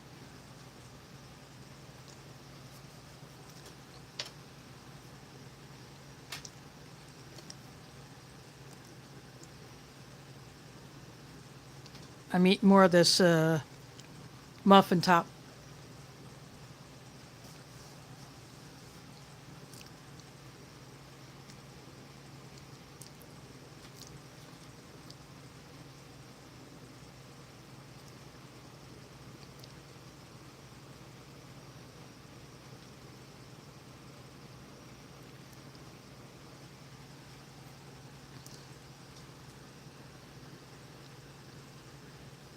Speaking of the senior shuttles, we have part of our DART system here. We have a paratransit service.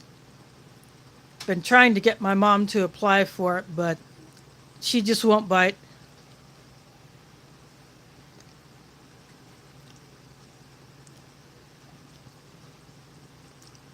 She only rode the city bus once, and that was back in, I think, 2019. We went to the Iowa State Fair, and we rode a city bus from a parking ramp where I met up with the rest of them, and then we all rode the bus together. That was the only time my mom has ever ridden a city bus, and she was still intimidated by it, even with us.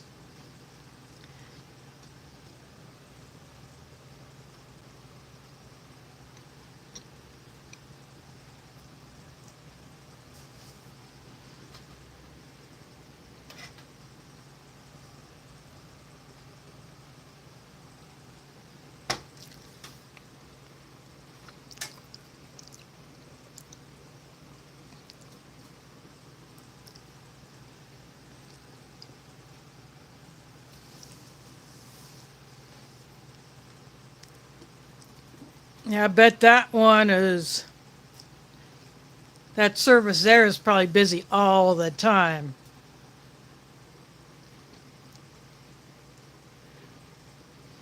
Yeah, yeah, and they have improved. I've noticed that since the time I've been riding city buses here.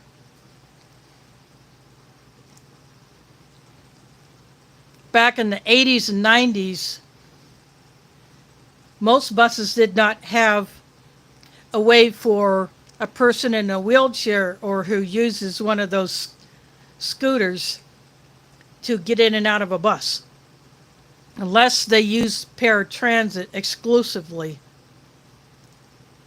But then as time went on and buses got replaced with newer models, more of them got the ramps, and some had a lift, but more so the ramp because they're a lot more compact. You don't have to have a large area dedicated to a lift, but a ramp is so easily stowed. It just either flips out or slides out, and you retract it, you know, just like it was never opened. But the front end of the bus will actually drop. It can drop almost a whole foot to make it easier for people who can't take a high step, or for ease of, so that the ramp is not put out at such a steep angle.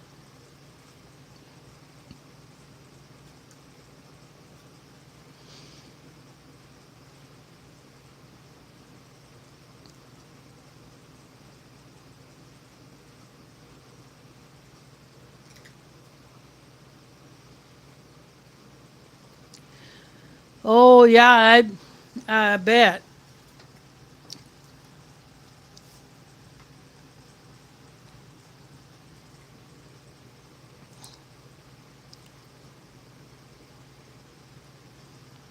Yeah, at certain times,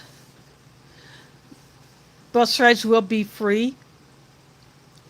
Say, for instance, it was supposed to be free on election day if you told the driver that you were going to vote, but some drivers just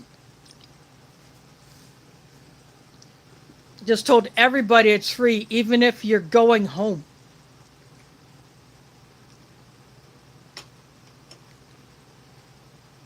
But I scanned my card even when I did go to vote.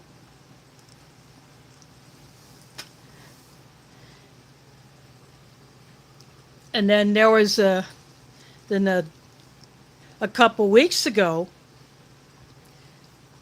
there was free rides all week because DART was doing a kind of a celebration for the 10th anniversary of the opening of the current transfer station downtown, which is a dedicated location instead of taking up 2 blocks on a regular street. And so people were given free rides. And then a couple days last week, it was super cold, not sub-zero cold during the day, but very cold, and it was very windy. If you told the driver you're going to a place that was called a warming center, for instance, if you have no heat or your heat was out, or a homeless person could go to one of these designated warming centers, you tell the driver your ride was free.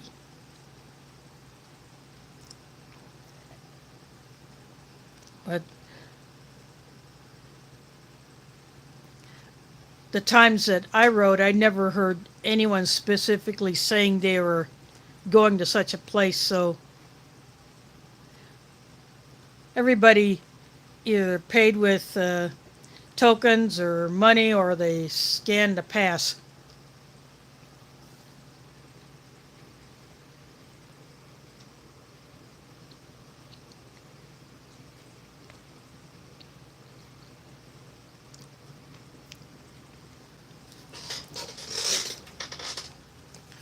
I wouldn't doubt that either. I spent a few days in Chicago back in 2012, and I rode the L.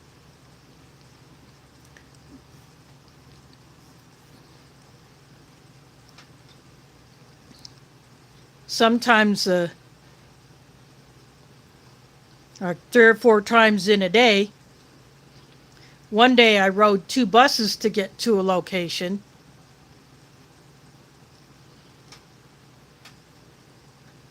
And then I rode 1 bus to get to the closest L stop, and then I just hopped a train to get to where I was staying, and I was actually sleeping while I was there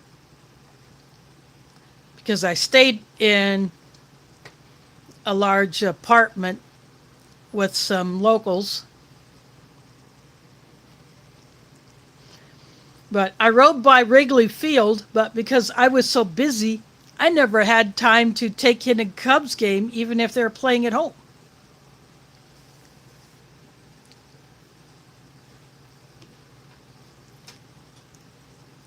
So that's as close as I got, was actually looking out the window when we were traveling above ground, and I could see the stadium.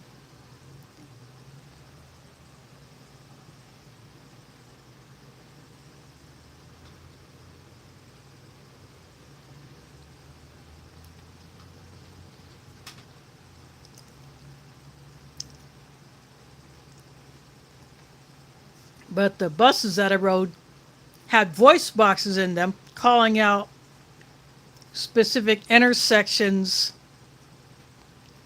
or designated bus stops or time points. That was the first time I heard those because our buses didn't have it. But then the day after I got back into Des Moines, I hopped one of the newer city buses and it had one of those voice boxes. But the voice in it sounded angry.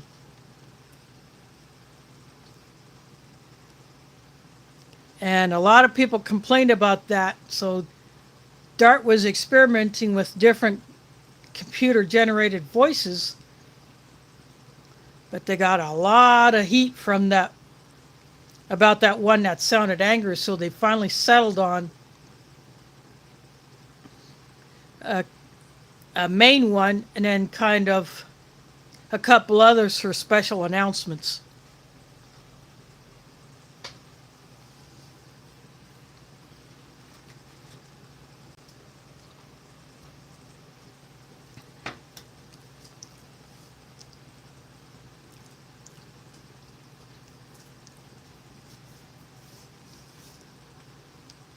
We also have 2 electric buses here, but in October,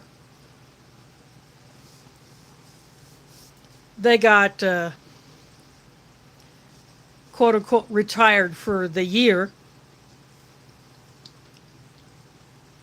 because it would be too cold for them to run effectively. They wouldn't hold a charge for as long. And because we only have 2, they would have to be pulled off the street to charge probably about halfway through the day, and then other buses will have to take up the slack. So they just park them, keep them inside, and then when it warms up again, they'll go back out on the street.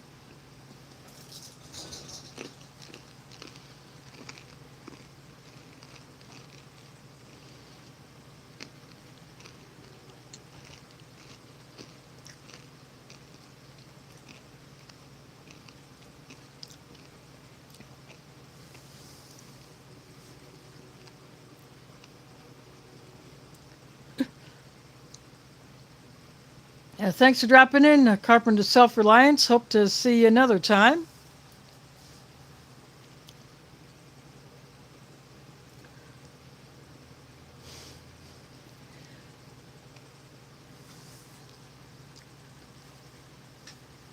Uh, the Spanish that I hear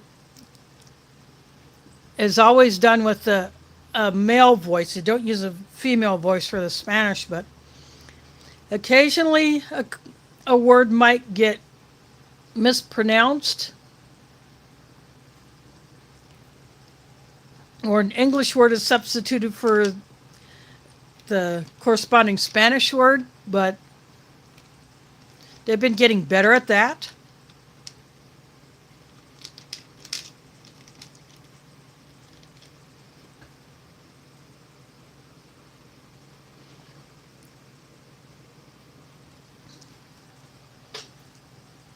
But I have never heard a female voice do the Spanish, only a male voice. I don't know why.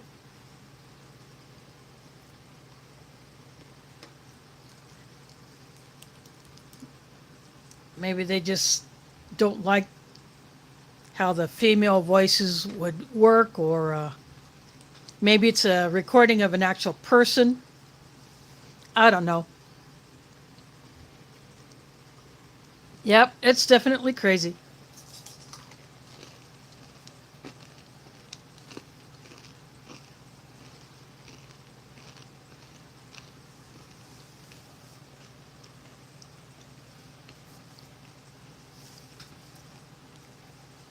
Now, last week, someone got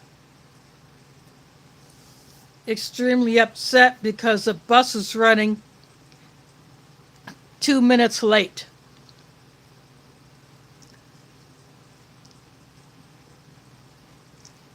And this person was as upset as if that person was being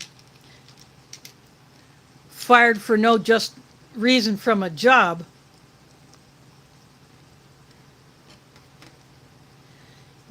And given a parking ticket for while not being a driver, at the same time. That's, yeah, some people just can't handle the fact that, bus drivers are human, that sometimes they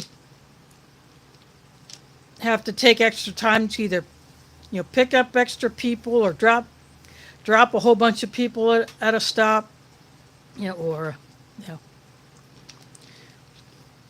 or whatever, some other delay that cannot be avoided. Some people just can't handle that.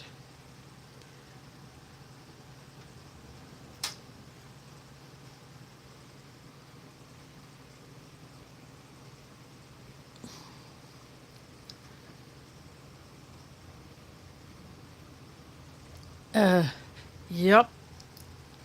I think a lot of us were.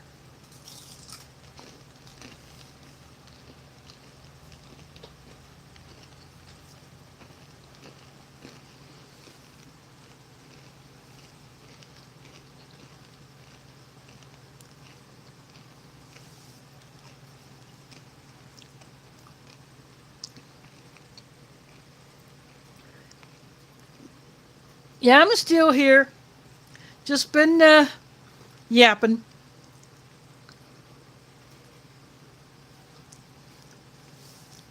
A few people had to cut out, but that's okay. I'm still here.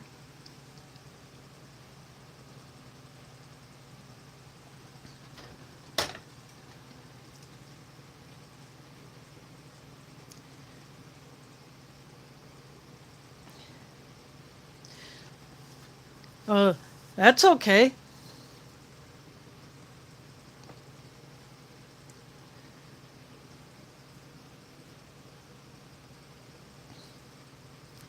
Yep, there is just none of that.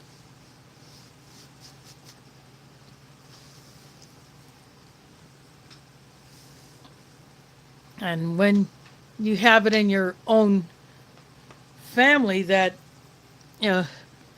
some of the younger generation just doesn't want to do the right thing, but yet a, a kid from the youngest generation acts more like an adult than an adult. You know, someone who's supposed to know the right way to act and, you know, how to stay out of trouble.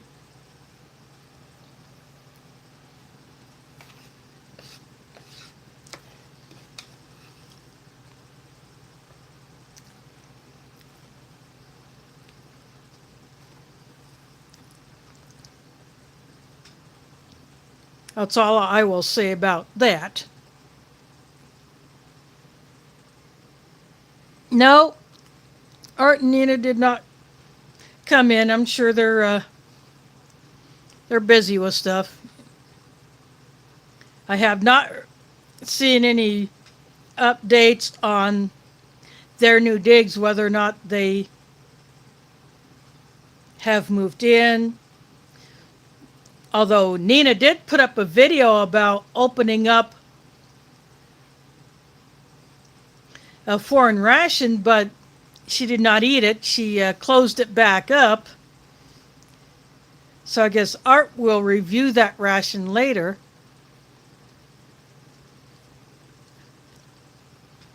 But Nina opened it up on camera just to show the contents. It's a Czech Republic ration. It's the one that says IMRE on it.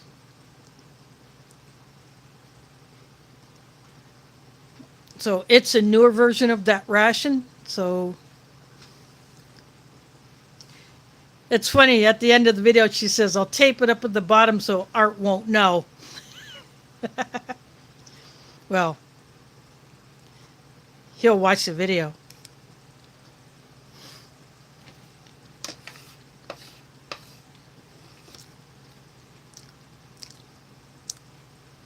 So when he gets around to reviewing that one, he'll probably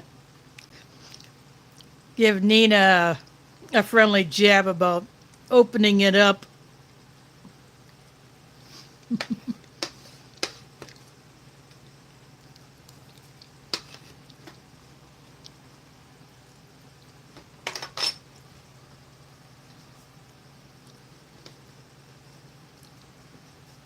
I'm just going after the crumbs of the muffin top.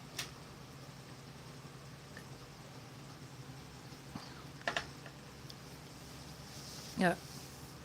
During the summer, Art was posting updates on the construction of the new location. Or one room will be a dedicated YouTube studio. And then there will be a room for a bigger room for ration storage.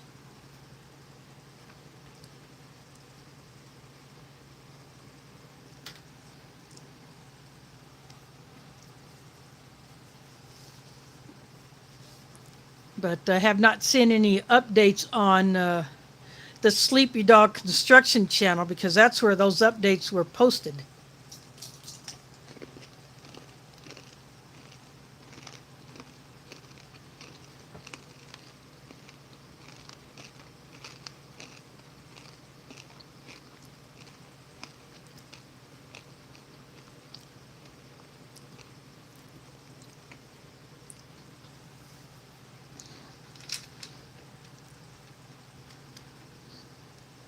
I'm glad you're able to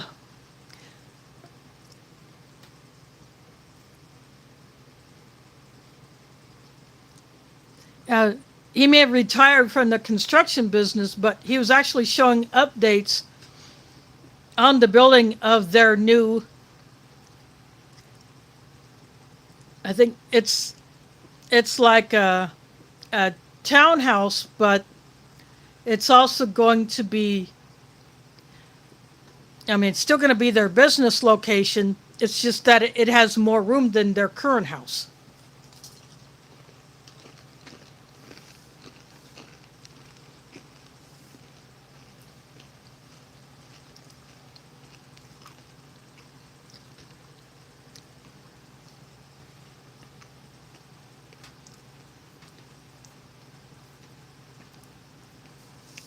And it's supposed to be a lot more difficult for porch pirates to try to steal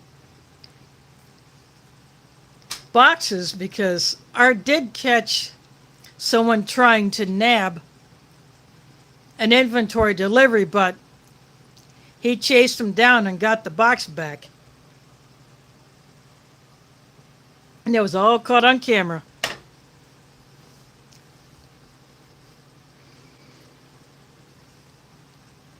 And I don't think that guy was happy about being caught.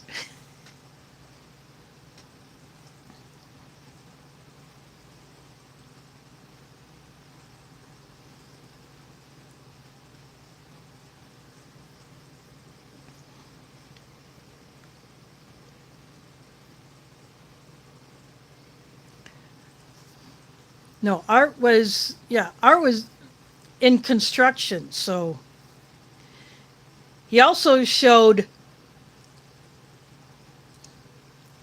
different construction jobs that he was either a part of, or he had access to. He would either show the progress while the workers were not there, plus while the workers are there doing the work, just depending on probably what phase the job was at, or what time he was free to actually shoot the video. But he showed street work, he showed commercial building, job sites, as well as what is to be their new location.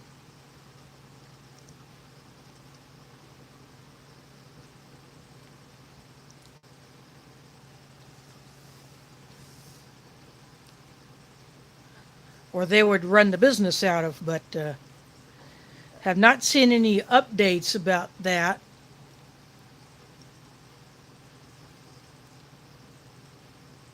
And I just never bothered to ask whenever they've been in here on how the progress of the new location is going.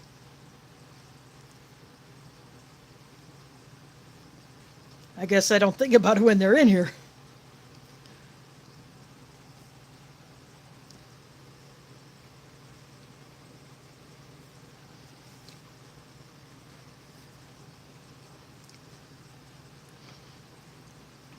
But speaking of them, last time I checked, they still had at least one or two of the brown bag MRE, the corned beef hash. Those were still listed as available on the site.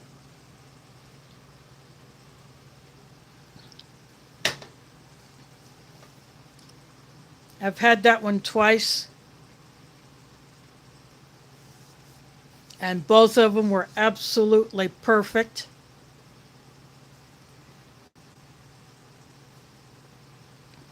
So I've been telling others, if you haven't had the corned beef hash MRE, give that one a try.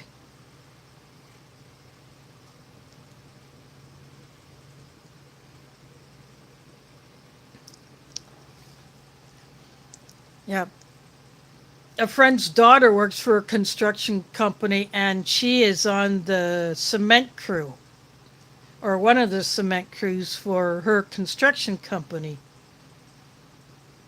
And she really enjoys it. She loves doing that kind of work.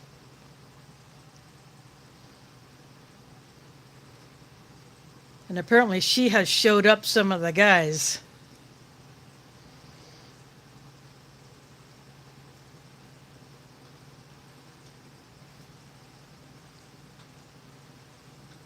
She's one of those who just wants to do the best job that she can and to do it right.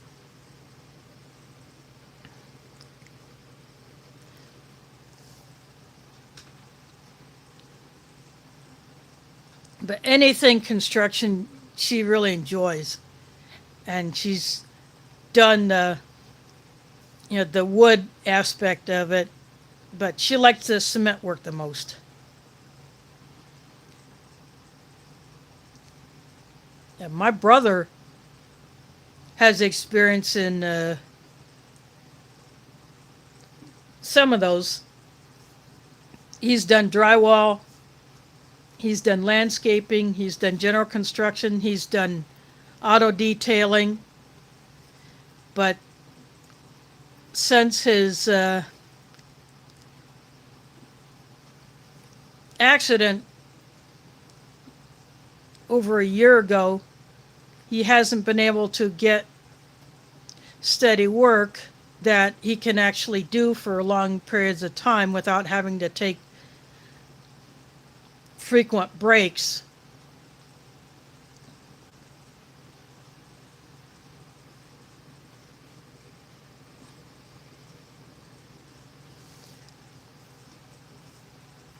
So now he's up here. Yeah, he currently doesn't have a vehicle now because his truck got totaled. And not being able to work, he hasn't had hardly any income. So one of my sisters went down to Arkansas and picked him up and brought him up here. So he's going to stay up here for a while.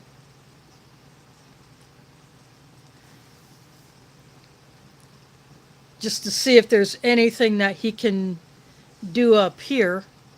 But he's not selling his land in Arkansas. He's keeping that.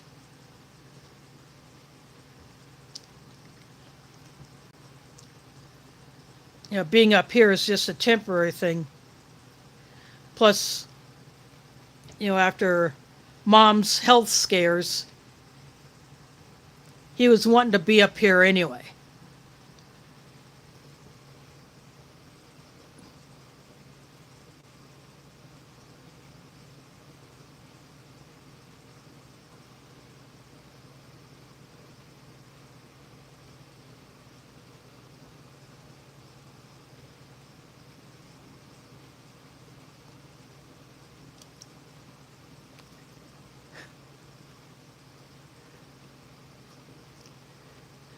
Yep. Got that right.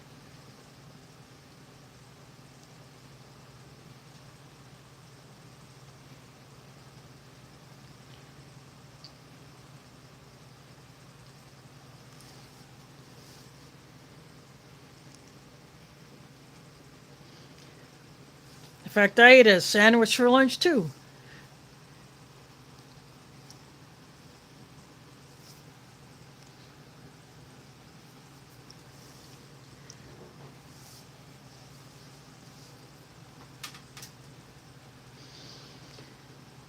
Now I'm just down to my drinks, so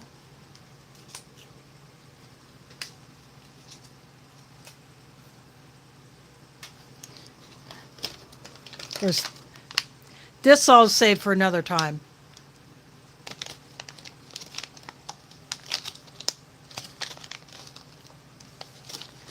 It's wheat snack bread.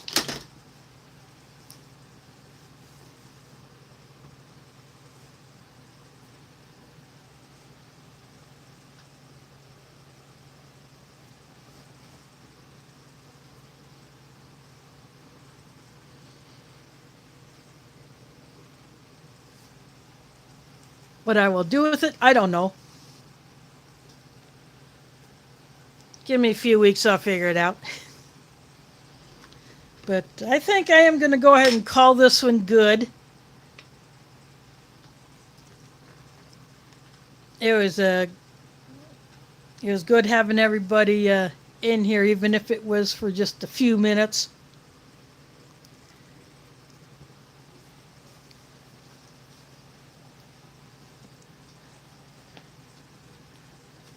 So I should be having some other things coming in pretty soon.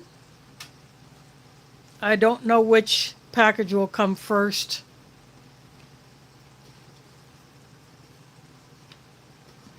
Or from where, you know. I don't have any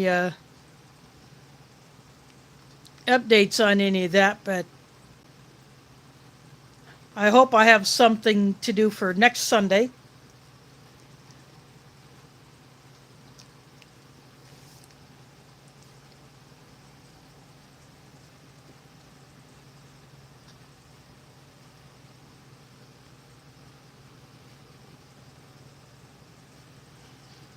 But if not, I'll come up with a backup plan. But anyway, I do want to thank you all for watching.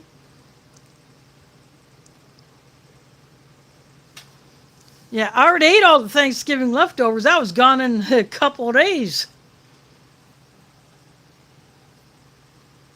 But anyway, thank you all for dropping in, and catch you on the flip side.